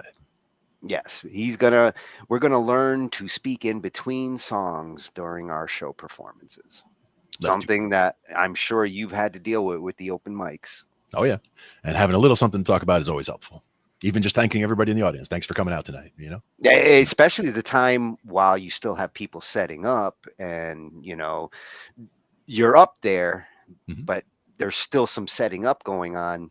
You kind of have to start to warm up the crowd. So one thing that's good with a lot of these is while they have the turnover time, they turn the house music back on. So they just have, basically a jukebox or whatever going in the background. And then as the crowd, as the band is tuned up and ready to go, then they bring that down and, either start your timer or however many songs you're going to do as a set. But in most situations, it would be, you're up there if you're going to have, an hour and a half set. Like a lot of times I'm the guy, if I'm working with another band, I'm the guy who would go over to the bar and be like, hey, can you kill the house music? Band's ready to go. Make sure they're ready to kill it from their end. The conductor. Yep. Making sure it all gets done. But yes, let's see about speaking in between songs. Yes. Teach me. To speak in between songs. This is one of my pet peeves, one of my most frustrating things with other artists, and why they don't take the time to learn it, because it takes your show from here to here. It helps you to, engage with the crowd more. It helps so much with that, because in between songs, if it's just silent, it's just quiet, it's just like, okay, sure, maybe you have a beat, maybe you guys are tuning or whatnot, but here's your opportunity to share something. Hey, how you guys doing tonight? That song was inspired by this. If you know what town you're in, say something cool about the town. Maybe say, hey, we ate at this certain restaurant, or big up to that team, of that ball team or football team, or just something that is relatable to that town. That's your opportunity, man. Those times in between songs, those are your opportunities to speak to the crowd and to connect and make it more personal and bring them in. I've watched where I've shared certain things and just watched them like, oh, okay, he's one of us. She's one of us. They know what's going on in our town. That opens the door to so much when you do that, to learn to speak, okay? So just think about stuff. Maybe you have your certain things. There's certain things that I say in between songs all the time. I have this song called No Plan B. I'm like, hey, that song No Plan B, we shot a music video for it in Tokyo, Japan. So konnichiwa, arigatou gozaimasu, let's rock it, put your hands up. And I get them to start clapping. It's kind of like my thing that I say in between songs. Or sometimes I'll say, hey, we just got off the road, man. We just flew through the night, and man, my buddy over here, he almost threw up last night because he was eating this dirty burrito or something like that. But anyways, you ready to rock? Okay. And just say something funny. You can say a joke, anything to kind of just cut the uncomfortableness. And there shouldn't be any uncomfortableness in the first place, but I get it. Sometimes you feel like you can't talk. Well, practice. You gotta practice, man. I didn't get good at speaking in between songs overnight, and I was on the road with this artist, and he's just like, yeah, I'm just not good at speaking in between songs. And I was like, come on, man, you're so good at personal with me. How can you not be good on stage? It's the same thing. And then I watched him, and he was absolutely terrible, and he put no effort. He just didn't care. He just didn't think it was important. And you know what? The connection with the crowd was not the same. I've seen bands that are so good at connecting in between songs, telling jokes, and just having fun with the audience, bringing them forward. I've seen some dudes go on stage wearing a jersey or something like that of the team, or they take off their sweater and they're wearing the jersey of that team, of that city they're in, and it's just like, and people love it, or naming one of their cool local restaurants and say that you ate there, and just sharing your story. Sharing your story about what inspired you, why you're doing music, how you got into it, what got you started, a struggle. People love a short little struggle, and you don't want to go on and on and on. You got to keep it quick, but if it's real, then people are going to love it. I've heard so many people say to me, Chris, I loved it when you shared, or I loved your show. And I'll say, well, what part did you like about the show? And they're like, oh, I loved it when you shared your story. And I was like, really? Well, that's cool, man. And it was just like, wow, you don't know this. And so when people come up to you after the show and they do say, hey, I loved your show, ask them, what did you like about it? What was your favorite part? and try and get more than just all of it. I loved all of it. Say, no, what was one of the parts you really liked that you liked about the show? And find out. And I just guarantee you, this being able to speak in between songs will not only engage more with the audience and just build a fan base, but with building a fan base, they'll buy more merch at the end of the night. Guaranteed. You'll sell more merch, you'll sell more CDs, and you'll turn not just like, spectators or what do you call it? You just turn someone from a fan to a raving fan, to like a real lifetime supporter.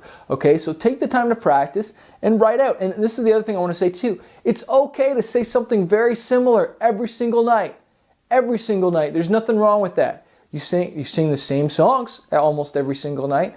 Why can't you have a really good practice script, like your jokes and stuff like that, so you can deliver them awesome, and they just boom. What do you think a comedian does? What do you think public speakers do? They practice their one-liners. So you want to have your jokes and your different things ready so that people are like, oh, that's awesome. You know what I mean? One thing I say in between songs, I'll just share one of mine. I'll say, hey, the party level's here. Can we take it there? Can we take it there? Or sometimes I'll just say, hey, I need your help singing with this next song. Can you guys sing with me? And bring some crowd participation into it. It's a really powerful way and a tool to win over your audience and just to be able to speak in between songs. Hope that helps you guys out. You're freaking awesome. Thanks so much for taking this course. And I encourage you, take action, apply it, and let me know if it works by leaving a comment or a question in the discussion. Hey, what's up guys? Thanks so much for watching this video. I hope you found it valuable. Make sure you hit the subscribe button below so you can get notified of the weekly new updates we always put out. Also, if you're a struggling artist and you're just trying to figure out what to do next in this crazy music industry, maybe you feel overwhelmed and you just don't know what to do next, I want to encourage you to check out fanbaseuniversity.com. It's a membership area where we're helping hundreds of other artists grow their platform, grow their fan base, sell more music, the real nuts and bolts and the how-to to grow your music industry career. Head over to fanbaseuniversity.com and join our membership and get the help and the support you need to grow your music career. One of us. One of One us. of us. Oh, I'm going to have to check out that Fanbase University. That does sound interesting. Yeah. Very cool. And yes, good advice. And he we were talking about like comedy, and if you can incorporate comedy into your performance, especially if you're the singer trying to fill gaps between the songs, getting good at it and being able to keep them engaged that way can be very effective. Oh yeah, and again, one of the other suggestions in there from before was about the artists, like facts about the songs, like what your set list is. Like if you go in with a set list, do a little research and know something about every song. It doesn't have to be the next song from 1984 by so and so is this. Like you don't have to do that all the time, but you could throw it out there as an interesting aside if you're just gonna fill a little space. Or this song is about this. Kind of leading into the song. But I liked his suggestion on kind of bringing in things that happen with the band. If you are touring and like something funny happened, or something happened at the last show, and you've got this new audience, you're kind of giving them a little bit of your play-by-play history. And another way to do the whole restaurant thing, like he was mentioning, a local restaurant, you could say, oh yeah, I ate over at the whatever. You could also be like I'm trying to decide where to go later. Am I going to, unless you got food poisoning. Well, yeah. In this case, like you haven't gotten eaten there yet, but you could say, oh, I'm thinking about either going over to Carmine's or going over to, Dos Caminos. What do you guys think? And see if people in the crowd, call out one or the other, not that it's a competition, but well, that's good suggestion there, because then you are bringing the crowd in, because they might know like the killer restaurant to go to. So like doing that does engage and pull the crowd into the show. And make sure you know what city you're in. Very important. That always, or at least what state. Exactly. But yes, little. That does happen. Like, you do have touring musicians who sometimes lose track of, like, where am I tonight? Yep.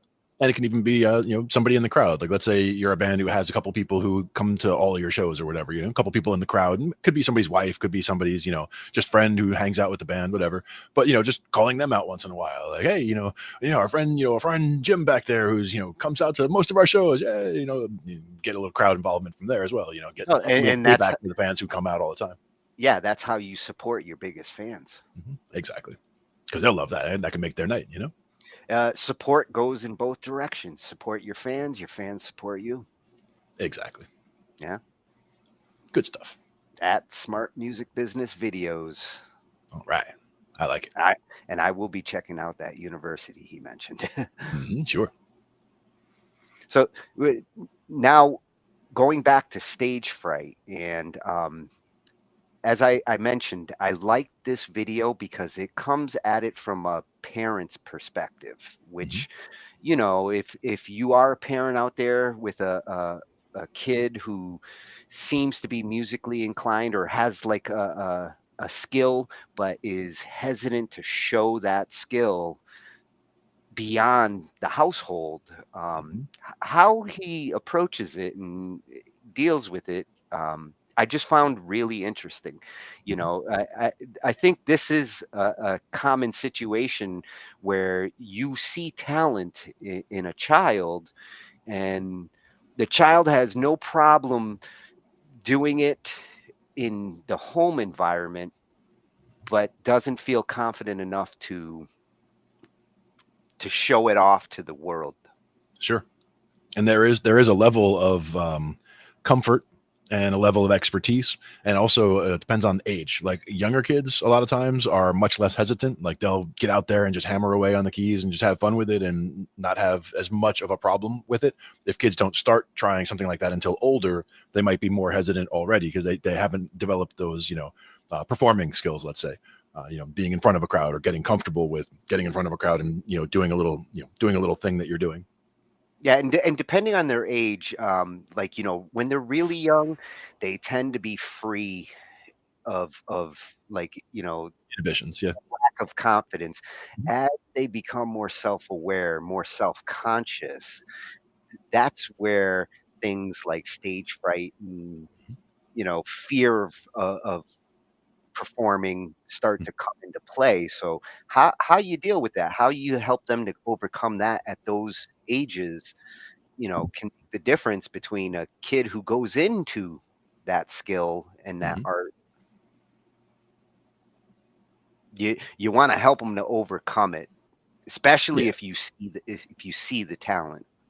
Yeah. Well, also, it just because of the fact that these skills translate into other areas of life. It's not all just about, whether it's performing an instrument or drama or public speaking. I mean, they all relate, and it can also impact, how you interact with groups. If you come into a room and there's 10 people in the room, are you going to, sit in the corner by yourself and not, make eye contact or talk with anybody? Are you going to come in and be the center of attention immediately? Or, different people have different preferences on how they interact in groups. And I think a lot of that comes down to the confidence and the ability to interact, the ability to make small talk, or just be able to come in and say something just to break the ice. Yeah, you can help them to develop those social skills, especially nowadays where, like, today's kids have a bigger challenge than we did when it comes to developing social skills, because a lot of them are getting shoved in front of a screen and left to figure it out on their own Yeah, through true. social media.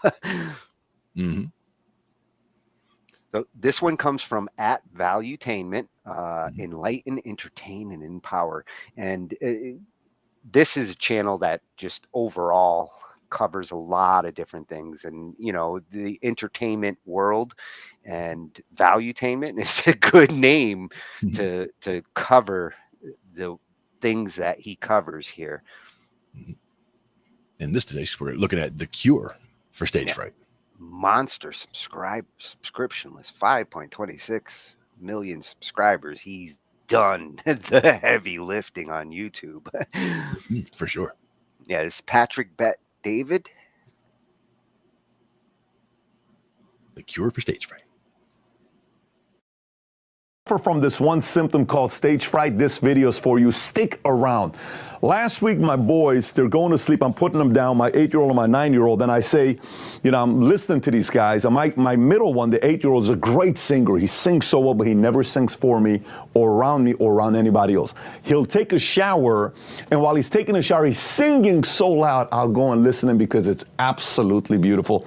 And I'm the kind of guy that would say it's terrible. If it was terrible, it's insane, right? So I say, hey, Dylan, I want you to take a singing class, and I want to hire somebody to come sing with you. Oh, no, I would never do that. Why not, Daddy? He says, because I have this thing. It's called stage fright. I said, what's stage fright? He says, it's real. Stage fright is when you get on stage and you're afraid when you're talking or performing. I have that, Daddy, and I struggle with stage fright. I said, first of all, there is no such thing as stage fright. So my 9-year-old that's almost asleep wakes up to correct me. Daddy, you don't know what you're talking about. Stage fright is a real thing. People struggle with them when they're on stage, okay? It is real. Dylan has it. I said, who told you guys this word anyways? Did you guys Google the word stage fright? What is stage fright? So, yeah, I know, but it's not for everybody, but I'm struggling with it. I said, okay, sounds good. I said, first of all, stage fright is fake. There's no such thing as stage fright. Whoever told you stage fright is full of it. It doesn't exist. Okay, but Dad, it's not true. It is real. I said, tell me why you're so afraid. What if I get up on a stage and I'm speaking and I make a mistake? I said, okay, that is real. Stage fright is not real. Let me unpack it for you. I said, if you got a great voice and you can perform and entertain people and you've practiced your routine plenty of times and you go perform, you don't have to worry about anything because you put time into it. If you got a message that you fully believe in and you've sequenced it out in a way to deliver the message to, here's the issue, here's my argument, here's why I think we need to change, and you're prepared, you don't have to have any stage fright. I said, so stage fright is fake. Lack of preparation for delivering a message or performing is real. So you're not worried about stage fright, you're worried about not being prepared. Yeah, Daddy, that's what I'm worried about. I said, great. So now let's talk about that, and let's talk about what if you deliver and you prepare for your message and you prepare to perform and sing, and still some people don't like that. Is that your fault? Yeah, it is my fault. No, it's not. Why is it not my fault? I said, okay, what's your favorite song? Right now we're listening to Pentatonics, the song Hallelujah, which was originally written by Leonard Cohen, who passed last year, one of the greatest, and I loved his voice. So, but I'm playing Pentatonics, Hallelujah, and they're listening to this song. I heard them, so they're listening to it. I said, Dylan, how great of a song is this? Daddy, it's one of the best songs ever. I agree. How many views do you think it's got on YouTube? 100 million, 640 million. No way. Yes. I said, how many likes do you think it's got? Everybody has to like it. What do you think it is? He says 1 million. I said 6 million. I said, how many dislikes do you think it's got? Oh, Daddy, no one's going to not like that song. It's probably only 74. I said, did you think it's on 74? He said, yes. So I pull up the song. We should put the screenshot for you to see it. The moment when I showed it to him, the song had like 174,000 dislikes. I show him, I said, Dylan, take a look at this. It's got 174,000. I'm going to look at it right now to tell you the exact number. He said, it's got 174,000 dislikes. It's 176 now. I said, it's got 174,000 dislikes. Dylan's like, there is no way, Daddy. I said, of course.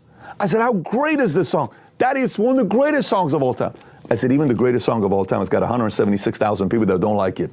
That's so weird. I said, did they hit the marks right? Did they prepare for it? Yes. I said, no matter what you do, even if you do it perfect, there's still going to be people that are not going to like it and hate it. That's for all of us. I said, how many of your classmates like your daddy right now? Oh, Daddy, everybody likes you because what you said last week when he came on Veterans Day, they wrote a card to you, they love you. I said, that's only going to last maybe a few months. I said, give it a year, 2 years, 3 years. When your friends get a little older, they're probably not going to like your daddy because some of the things I talk about, they're going to disagree with. That's never going to happen. Of course it's going to happen. I'm trying to manage expectation. It's going to happen. I said, now let me give you another one here. What if you're on stage and you make a mistake? Then what happens? What if you're on stage and all of a sudden you stutter and you lost your you don't know what your next point is? Then what? What if you prepared for it? Oh, that would be so embarrassing. I said, okay, do you know the song Diamonds? Yeah, of course. Do you know Diamonds is by Rihanna, but do you know this guy named Callum Scott, the Diamonds for Britain's Got Talent? Yeah, Dad, we've listened to that. So let me play the video for you. So I played this scene by Callum Scott, And he goes, shine like a diamond. And you see Callan Scott goes, beautiful diamond. And then he goes like this. There's a scene. If you haven't seen it, you got to see it. He just goes like this, shakes his head. Matter of fact, we may just put a small clip in it for people to see. And then he comes back and he crushes the second half, right? And they're listening to this. I said, look how many views it's got. I said, hundreds of millions of people saw this guy screw up in the middle of it. And he's still a major recording artist today, selling millions of people love his music. But listen to the last critique that he got at the end of Britain's Got Talent. And they're watching it to get us like 10 o'clock at night at this point. I said, so watch this. What does Simon say? He says, you know, people were asking me the other day about how you're going to perform. And he says, you know, you totally messed up the first half of that song. He says, but you recovered the second half, and I hope people judge you for your second half than the first half. Then the other three went, two of the girls gave the best feedback. They said, if any professional singer is watching this right now, they know and totally feel your pain because we've all gone through it before when you're performing in front of tens of thousands of people and you forget one of the lines. So Dylan and Tico are sitting there like, wow, Daddy, he messed up. I said, many mess up, but he recovered. That's what matters. We all mess up, but we got to recover. No one's expecting you to be perfect. None of us walk on water. So here's what I want you to do tonight. Do you guys not understand why stage fright is fake? Yeah, stage fright is fake. We just have to be more prepared. You're right. You have to be more prepared, not stage fright. Close your eyes. Close your eyes. Put your head on your pillow. Put your head on your pillow. Cover yourself up with your blanket the way you like it. Great. One of them sleeps with sock, which I still don't understand to today. So those sock wearing community before you go to sleep, I don't understand you, but I got a son that likes to wear socks before he goes to sleep. And we're in Florida. Like, what are you wearing socks for? It's not like we're freezing, right? Anyways, they prepare. Close your eyes. Close my eyes. I want you to imagine next year at the annual convention at MGM Grand Arena, you're going to sing a song for everybody. What song do you want to sing? You got the song in your head? Yes. Close your eyes and keep singing it and think there's people in front of you and you're singing it. Okay, great. Tico, I want you to close your eyes and I want you to think about an issue that really keeps you up at night. I want you to talk about that issue next year, whatever that issue is for you. Technology, advancement, politics, whatever you think about a lot. So he's thinking about Mothman right now a lot. So great. Nessie, you think about that, present it to them next year. Close your eyes, give that presentation. Great. I said, I want you to go to sleep dreaming about giving an incredible presentation and performance. And we're going to do this every night. So they went to sleep. Next day I talked to them. How was it? Next day, same thing, same thing, same thing. What's the moral of the story to you here? Here's a point.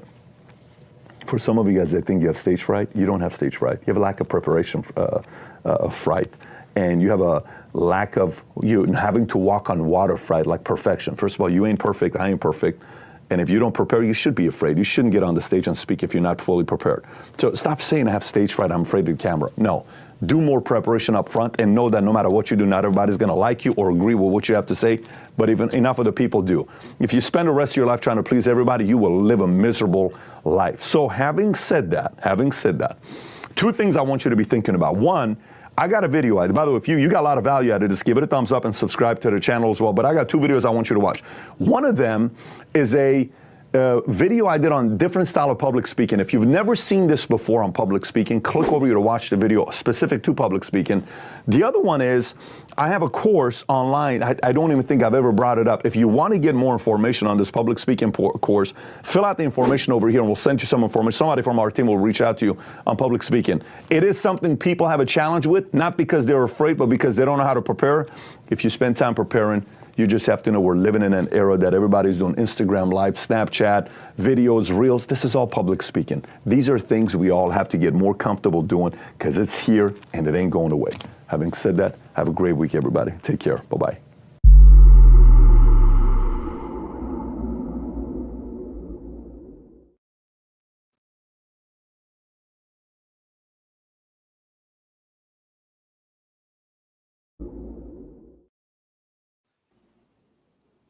Damn, I feel like I got boxing training from like Mickey on stage. You're ready to go. Rocky. Nice. Yeah. And especially like on the, the part about we all mess up, like that whole idea of, we all mess up. And, to me, that's also part of the going to the open mics. Like if you are someone who plays music and you're not sure about whatever, going to an open mic is something that you should do. And I like, I go to some of these where there's people who go up, it's obviously their first time going up on stage. They make mistakes, they're not comfortable, they're singing too quietly away from the mic, there's all these problems, but I still encourage them because I want them to come out more, because I see other people who were that way the first time they came out, but they kept coming out week after week. And after just 3, 4, 5 weeks, all of a sudden they're singing much better. They're playing much better. They have more presence.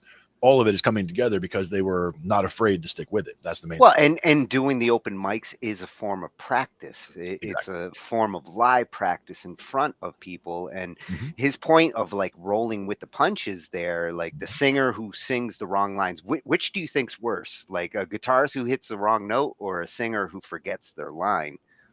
It's hard to say. Some singers, they get buried in the phone, where they have to have the phone in front of them or a paper in front of them to do the lyrics. Like ideally, if you're going to be performing songs, you have the lyrics memorized, but it depends on, how much time you have to prepare.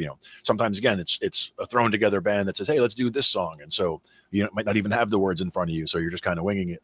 But for a guitar player, it should be the right notes. If it's going to be wrong notes, like they said, hit it again and make it jazz. I mean, you can always make that work. So, it's not as bad. But a singer hitting a bad note and or forgetting the lyrics, could be a double whammy. Yeah. That's where you could run into some problems. Like the singer might get self-conscious at that point because not only did they forget the line, but they hit a sour note. And the other thing is keeping the whole band together, where, sometimes, 2 of us jump to the chorus because we go to the chorus at this point and somebody else was still in the verse for another, they thought the verse went around again. So they, they're playing a different chord than we're playing, but then it's okay. Do the 2 of us jump on board with him or does he jump on board with the 2 of us? And ideally it's, they jump on with us and we just go from there, but everyone's got to be on the same page. If as long as you make it all work, like you have ideally somebody in the band who is like the center board. The recalibrator, like somebody in the band recalibrates and we're back to the verse. It's like if there's one person in the band who knows what's going on in the song or where we are in the song, it's that person. So everybody jump on board with them and then we'll be good. And it's usually the one who can give the stinky face to the others. Yeah. And like I said, with me, I'm almost always like looking at my hand. So if I wanted to look at the drummer, like a lot of times the drummer is like behind me on the right. So like he's looking at the back of my head a lot of the time because I'm looking at my hand, which is a terrible arrangement. But I try to, turn in a little bit so that he can at least see my hands while I'm playing so that he can see when my fingers are actually, I'll emphasize hits and I'll do slides and things like that to signal changes of sections. But if I wanted to give someone, a signal, I could just I would only have to turn my head just ever so slightly towards him and he knows I'm looking at him because it's like I don't have to look at you for you to know that that's that's a signal for you, like that's for you. A lot of times for the when the vocals will come in, I've a lot of times been doing the signaling for that, but I just do it as a nod. So like as we're coming around, like we're on the last measure before the vocals, and I'll just nod and she'll see that. I don't have to look at her or whatever. I can keep doing my thing, but she knows we're coming in. Oh, a strategic nod keeps a band together. Yeah, and it works out well. But again, I don't always know when we're coming into the vocals. So a lot of times, if the guitar player is doing some soloing, I don't know if he wanted to take 4 or 8 or 16. I don't care how long he wants to solo, as long as we come in on something that we come back around. Even if it comes back around and does another round of whatever, and then we jump back to the other section, that's fine. Yeah, and sometimes you might improvise and stretch it out, depending. Like you're waiting for the head nod, not waiting for the measured end. Yeah, and that's another one where the bands that I work with, they know I don't have to look at them to see their signals either. And a lot of times I don't need to see any signal because I can just hear the change happening. Like I hear somebody's making signals that something's going to happen. Whether it's a drum fill or whether it's the guitar player, leaning into that next that next change or walking up towards that next change to give that signal. I can feel those kind of things coming and just I kind of jump on it before they happen, or I'm ready and boom, we all land at the same time in the same place. But then sometimes you misread those signals and everybody ends up in different sections. And it's like, even like the other night, Joey had to remind me that I was in the wrong part on one of the songs. He's like, oh, the other part. And I just immediately, found where we needed to be in that other section and then jumped right to it. So it fixed itself. But the other part. Yeah, exactly. And that's what it was actually, because it wasn't the verse, it wasn't the chorus. It was the one where we, I think it was Come Out and Play actually that we were doing. So that was a cover song, but and there's a section where you have to go to, I don't even know what key it was in. That's things I don't even pay attention to what key it's playing in. Like I find the note that's okay. We're playing over here, like boom, boom, boom, boom, boom. I think it started with I don't know, probably F sharp, A, E, and F sharp or whatever, something like that. But as And we're cruise control. yeah, it's like once I found those 4 notes, it's like, okay, everything else relates to that. So I don't even care what note it is. I just know the pattern is, okay, we're here and it's these 4 notes. And then when we go to this other part, we're up here and bing, bing, bing, bing, we hit those notes and then we're back. So I look at it that way. And that's one of the reasons why, when you get up there to play stuff that you don't know, and some people are like, well, how can you do that? Like, don't you hate that? And I'm like, not really. I kind of enjoy the challenge of it. Like I get up there and I see what I hear and I, try to jump in and make it work. And it seems like it usually works. So it's like, I'm figuring out what I need to play. And it's not that I'm thinking about, oh, that's a C sharp. Oh, that's a an F sharp, whatever. Like I'm not thinking about the actual note. I hear a pitch and I try to match where I need to be for that. And I say, okay, that's the root. And we're doing a 1, 6, 4, 5 or whatever. I'll get the rotation, what kind of pattern we're doing. Get that in my head, and then I can just come back around, and now I can try to fancy up the bass line, make sure, okay, these 3 are major and this one's minor. Got to make sure we keep that in mind so we don't make any mistakes there, because that one's messy. If you get a major or a minor messed up, like that stands out. It will. You'll hear it. Mm-hmm. And again, that's one of those that you can do the whole it's jazz, but when if you're hitting the minor when it should be a major, it's like you got to fix that quick. So based on his advice there, do you think stage fright is real? Because he's kind of convinced me. Mm-hmm. I feel like maybe he's right that stage fright isn't the actual problem. It's the fear of something else that equates to stage fright. I do agree with him that, the preparedness is what basically blocks out or prevents stage fright from being a thing, because just be more prepared and you don't have anything to worry about. But you shouldn't be crippled by the fear of anything. You should understand why you're afraid of something or what harm there is. But when you look at the harm of being on stage, what harm is there? They don't like you. Okay. Did they like you before? I mean, like, did you ever see these people before? Do you care? Why? That's the other important thing is, understanding that other people's opinion of you, is it that important? Like if you're going to get on stage, you don't want to get on stage and be a jerk or whatever, but you want to get on stage, you want to entertain the people. But if they don't like you, that's not necessarily on you. It's not necessarily on them. It's maybe their taste is something different. So it's okay. And the fear of people's opinions. I love how he kind of like, equated that to like, here's this great song and everybody should love it. But, there's always going to be some that might not. Oh yeah, you can't please everybody all the time, and you shouldn't try to, because if you do, you're wasting your energy. Yeah. Was it Roosevelt that said the only thing we have to fear is fear itself? I believe that was Cat. I think he gave his kids some solid advice there. Mm-hmm. Indeed, and it's well placed. At Valuetainment over on YouTube. Mm-hmm. Very cool. I think we got time for one more.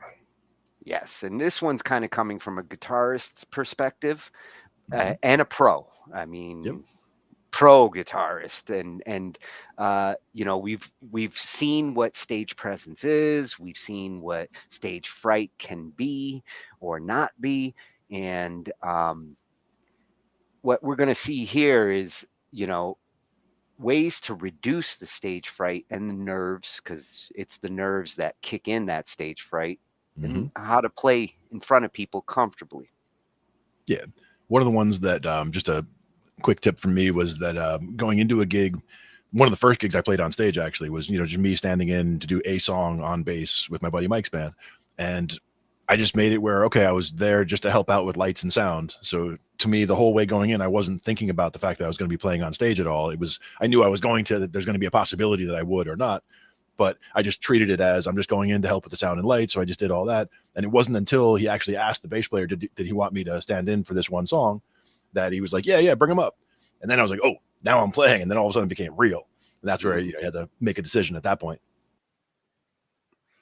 And so when you stand in, you stand in. I do. He was also tall, but not nearly as tall as I am. But nobody it was fun.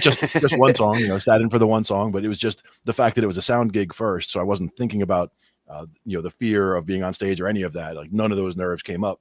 So it was kind of a blessing, because then once I was playing, it was already too late. I was already on stage playing the song, so it didn't matter. And from there, it was good. We got time for one more. I think it's David Taub, and I think it was a different channel that I saw him on first. Next Level Guitar. Well, yes, he's Next Level Guitar. He's got several channels. You'll find him across YouTube, and this one's coming from at Epic Guitar Instructions. Here we find best guitar lessons and instruments. Yes, they give lessons. You know, for the guitarists out there, there is tons of YouTube resources, and this is one of them. I remember some of the charts from the early ones that I found on Next Level Guitar over there were some of the good ones, and I gotten some CDs as well of actual individual song courses, like learning how to play this song or that song on guitar. And it was good, very good lessons, comprehensive. Well, here he's going to get comprehensive on how to reduce that stage fright. All right. And fight those nerves. Play out in front of people. Hey, how you doing? David Taub here. Hope all is going well, and I hope your guitar and musical journeys are going famously. And today I have a little video on trying to overcome anxiety and stage fright, performance anxiety. I think many guitar players, musicians, performers experience, and that's stage fright and nervousness. So I think I have a few things that can help with this, but let me read his question first. Mr. Taub, do you have a course addressing overcoming stage fright? This is my biggest issue right now. I can't even play for my wife in the same room. I can go in the garage by myself, and she says I sound good, but freeze up when anybody else is around. What the heck can I do? I know at some point you pros have had this issue, and how did you overcome it? Regards, Dennis. Well, yes, I think most people have had that issue. It's just a level of degree. Do you have it like the jitters, little bit of stage fright? Is it somewhat uncomfortable, or are you way out here where it's paralyzing, right? So we're talking about performance anxiety. We're talking about stage fright. We're talking about that uncomfortableness, right? Playing in front of people, or in front of a few people, in front of a large crowd. And we all know how that might manifest itself with our bodies, you know, from a lump in the throat, clammy hands, dry mouth, the sweats, the racing heartbeat, the mind going blank, the forgetting of the chords, muscles tensing up, shaky legs, sweaty palms. You know, these are some of the symptoms, and we've all experienced this to some degree. And the first thing you have to realize is that you are not alone. This happens to just about every guitar player, every musician out there, every performer. Anxiety and stage fright is common even amongst professional musicians at the highest level. People like Ozzy Osbourne, Eddie Van Halen, Adele, Rihanna, Luciano Pavarotti, Katy Perry, Rod Stewart, Barbra Streisand. These are some of the people that have battled with stage fright at some point in their careers. I remember for myself early on in my guitar journey, I had terrible stage fright also. Getting up in front of people was pretty crippling. I was so, afraid of making a mistake, of failure, of people saying, oh, this guy's terrible, right? And I think that's what it's about with that fear, that paralyzing fear, that fright, is that we're afraid of making mistakes. We're afraid of people seeing us make mistakes and thinking that we're not good and them judging us, right? And that's what's so crippling about it. Playing in our bedroom or in our garage, in the basement, sitting there playing alone by yourself is a very low stress situation. And in that setting alone, you're not thinking about the techniques and the devices that are, have become instinctual in your playing. You're doing them automatically. It's only when we get in front of a crowd, even if it's the smallest crowd or a few people, where the self-consciousness strikes. And the stage fright can result in you overthinking your technique for fear of making a mistake. The second thing I want you to keep in mind is acceptance. Accept the fear and don't resist it, but rather work with it. Resistance is futile. There's always going to be some uneasiness about getting up there in front of people. It's always going to be there. So I think a common mistake that people may make when trying to deal with the performance anxiety with the stage fright is that they try to totally eradicate it and totally calm themselves down to a point where it's totally gone. And just know that that's never going to happen. It's always going to be there, maybe even just a little bit, a little jitters, a little shakiness. It's always going to be there. Just know that there's nothing abnormal about feeling nervous about playing in front of people. It's just not the most natural thing to get up there in front of a crowd and to perform well. Not a very natural situation, so it's okay to be nervous. There's nothing wrong with that. So just accept that there's always going to be some uneasiness when you're doing your thing in front of other people, and that's okay. So what you want to try to do after you accept it is you want to try to rebrand that fear in your head, that anxiety, right? You want to rebrand that and call it excitement. A lot of neurologists agree that the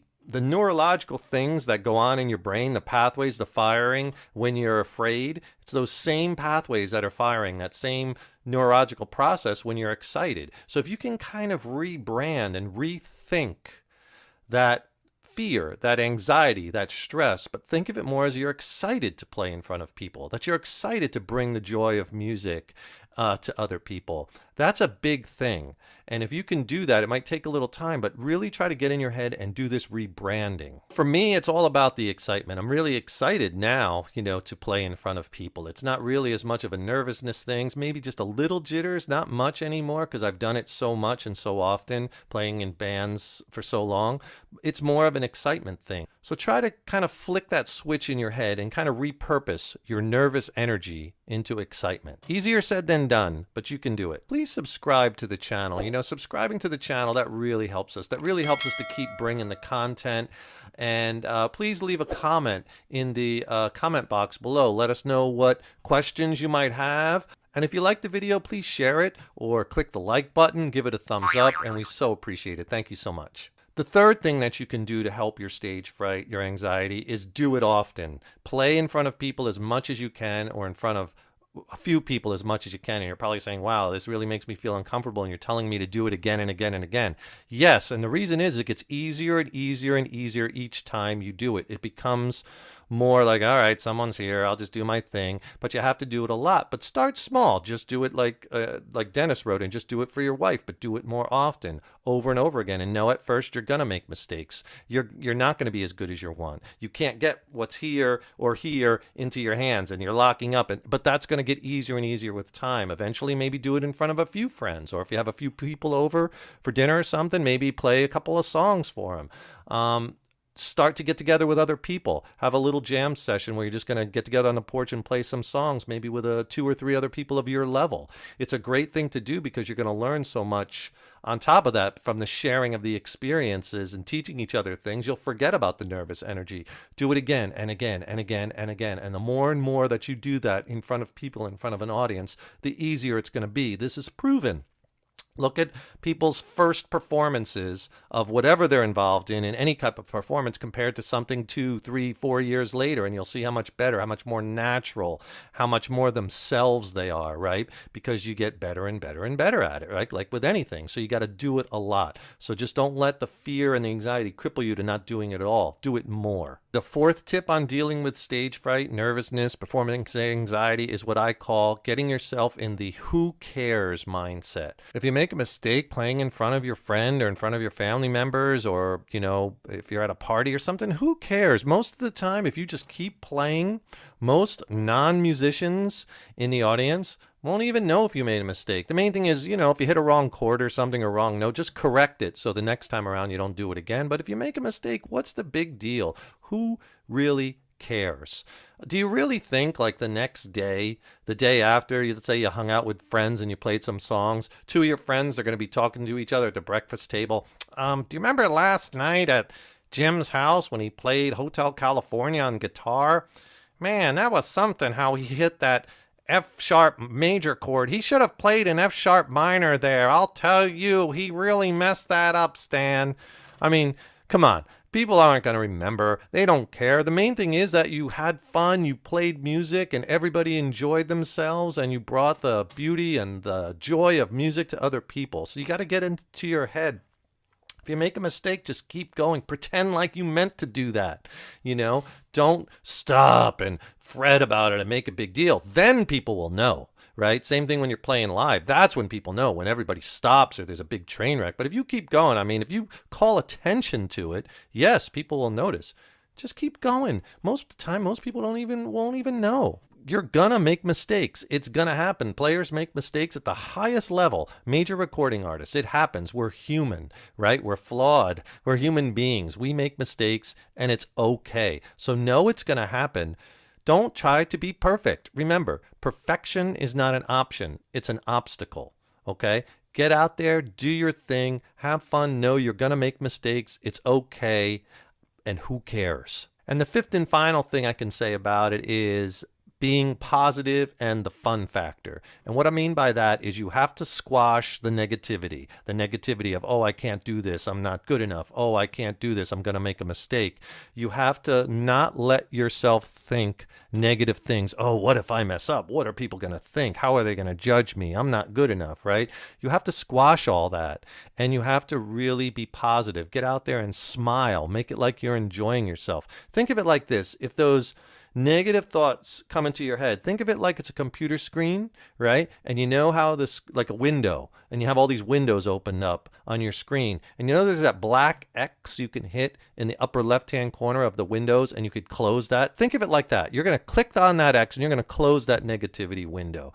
Close it, slam that door shut behind it. And it's all about the fun factor. It's all about enjoying the instrument. I mean, why are we doing this? Because it's fun, right? If it's not fun, why do it? So you want to enjoy that process and enjoy bringing music to other people and enjoy the benefits of playing and creating music. It's all about that fun factor. Don't forget that. Don't let, don't take yourself too seriously. You playing in front of your wife, you're not at Carnegie Hall, right? No one's going to be recording it and going back and putting it on video and reviewing every second of it, right? Let's just, enjoy, take a step back, say, you know what, let's just have some fun. I'm going to do this. I'm going to do it more and more, get easier and easier. And I'm going to enjoy the process, because that's what this is. It's a process from going from this really bad stage fright, tons of anxiety, and you start to lessen it, keep going down that spectrum until it gets maybe a little bit of jitters. It's always going to be there a little bit, but that's the whole thing. Remember, like I said in the beginning, it's a spectrum, and you want to try to lessen that. And remember too, when you're playing in front of people, whether it's one person or whether it's a room full of people, you want to enlist the crowd as your ally. The audience really wants you to succeed. They're there to have fun. So I hope these tips help you to conquer your stage fright and your performance anxiety demons. I'll quote Ozzy Osbourne. He wrote it in his autobiography. Let me read it to you. He said, "To say that I just suffer a little from pre-show nerves is like saying that when you get hit by an atom bomb, it hurts a bit." Right? He's someone who's really struggled with it. Please subscribe to the channel. Really helps us to keep bringing the content. Like, share the video. Please leave your comments below. I'll also put some links in the YouTube description box below to some free video lessons and some of my ebooks. Be sure to check those out. Right? And thank you so much for joining us. We so appreciate your support over the years. And I'm going to keep the content coming. Stay tuned for lots more killer content and lessons. Remember, your guitar playing is an evolution. Take care and rock on.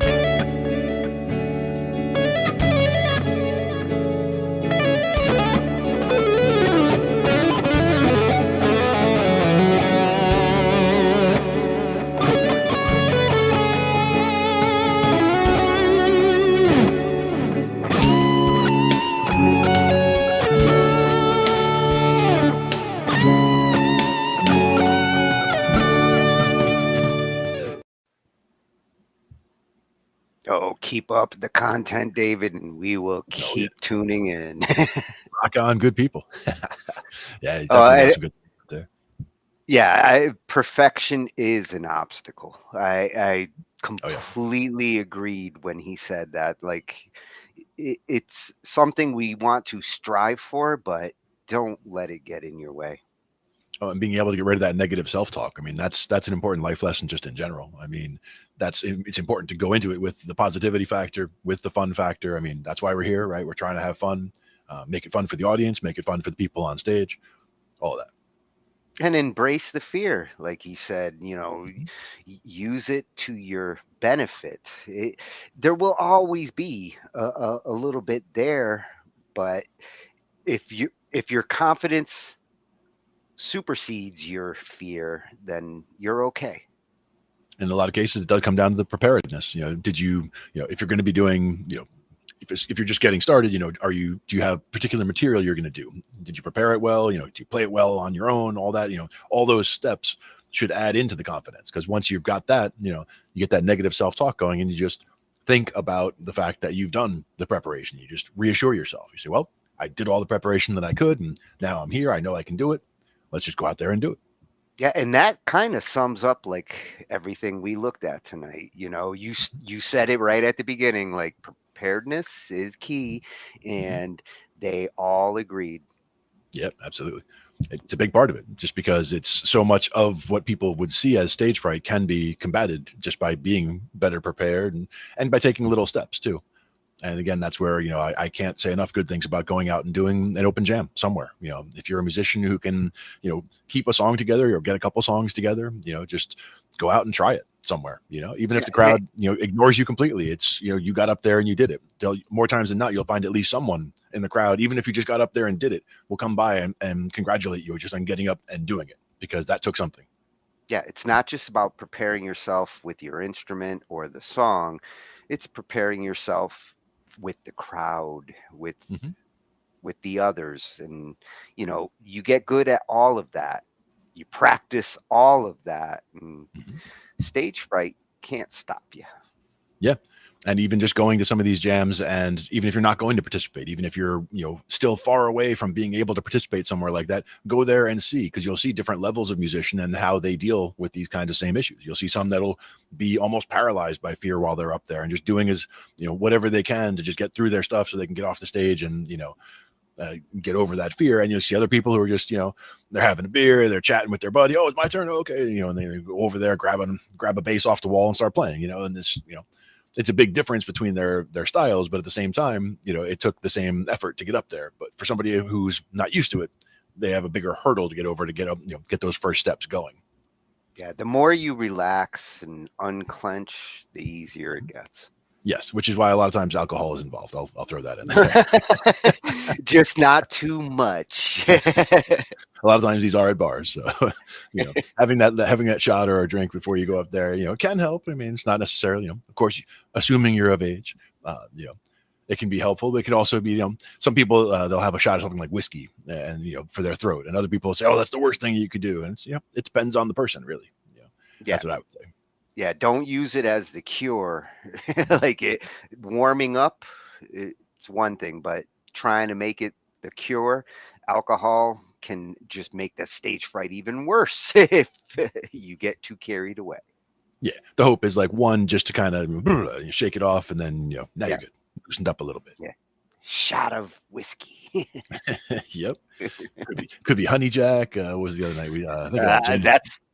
That's what I would go for, is that honey jack. Oh yeah, it is delicious. It is good.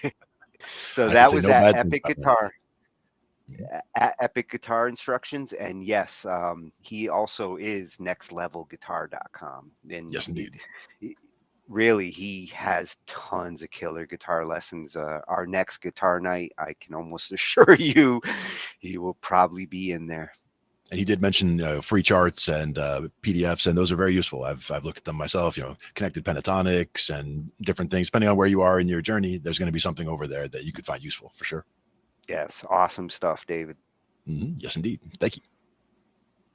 But that was some good information. I feel like I could play more confidently on stage now. Absolutely. And even just knowing, what to look for in other people who are playing, to see, which ones are the most confident and what is it about what they're doing. Like you were saying, the stage banter can give a lot away. What kinds of things, as they're getting on stage, getting off stage, are they, not that they have to keep the crowd warmed up, like I said, but if they are, what methods are they using that you could employ yourself to, add some of that to your own repertoire, and add incrementally. Each time you get a little bit more open. Like, I've started singing more backgrounds now as I'm doing bass, even though sometimes it throws off what I'm doing bass. So I'll just stop. I'll just stop singing if my hands, start doing the wrong thing. I'll just go back to, okay, keep it simple, do this, and then throw in the vocals when I can. No, we want to hear you sing more. Oh yeah, I'll bring some more videos. I have been videoing each time, so I do have probably 6 months worth of 2 nights a week going out to these jams. So and we try to do different songs all the time too, like not all the time, but week to week we try not to do the same songs over and over. So we'll practice a new 4 or 5 songs for next week. After doing what we did this week, and the places notice it also because some people come to the open jam, they've been coming there for 3 or 4 years, and they play the same 4 songs that they played every night that they've come there for the last 4 years because they're the songs that they do and they're the ones they're comfortable with. And there's nothing wrong with that, but the people definitely notice, and the hosts they notice that these guys don't get up here and do the same stuff every time. They get up here and do something different every time. And a lot of times we will end with something like the Immigrant Song because that's that's something it's fast. A minute or two, they're like, yeah, one more quick one. Like, okay, you can end or start with it, and you're doing okay. It's funny you mentioned that one because that's the next one that's going up. I'm in the middle of my Zeppelin. Nice. Re-uploads and Immigrant Songs next.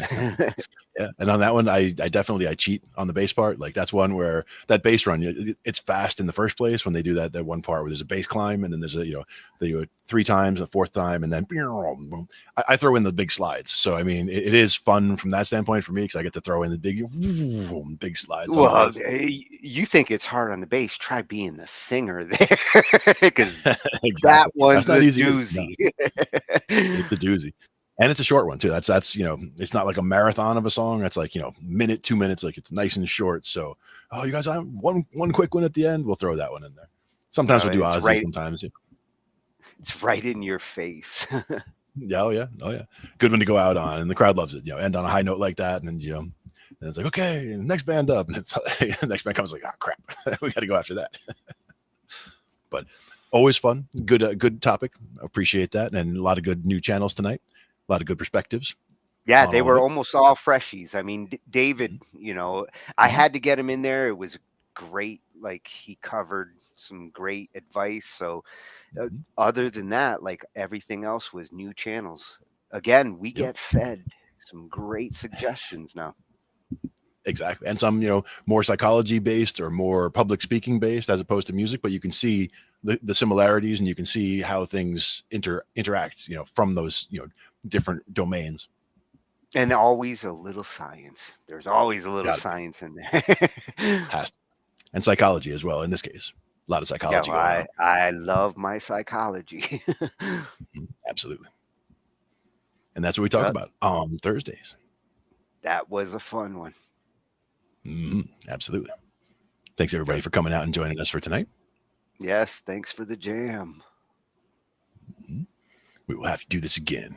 I'm thinking, what do you think? Next Thursday? Next Thursday. And we will be back tomorrow. Little DJ Tatius. And I think we have an interview lined up. I'm going to have to check with Ange on that. Nice. And we will see you for tomorrow. Maybe some news and reviews. And until then, it's been Talking Shh I.T. with Glenn and Tony. Night, everybody. Night, everyone.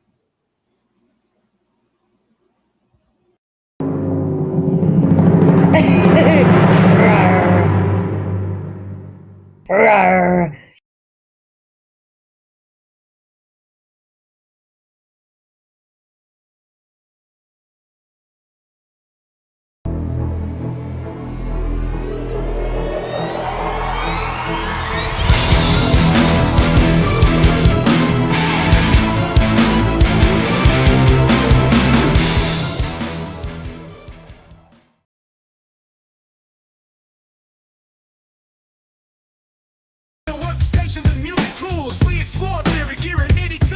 How to rain, compose, and the art of arranging. Taking a look at AI and how the times have changed. On a PC or a Mac and even with a mobile device, we'll be talking about it all every Thursday night. From software to plugins and synths that entice. Dive deep into tech and let creativity take flight. Talking IT. We're talking IT. Come and join in and have some fun. It's highly educational with a lot to learn. From bedroom producers to seasoned pros, we're breaking it down so knowledge grows. Whether you're a DJ or a beat making wizard, we got the tips tips and tricks to make your sound sizzle. Mixing and mastering, that's our jam. With the tutorials and tips on how much rap. Get the best quality from your setup and gear. Tune in every week and lend us your ear. We're talking IT.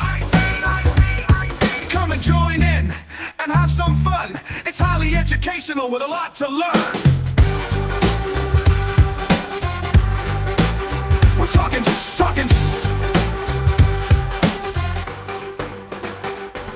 We're talking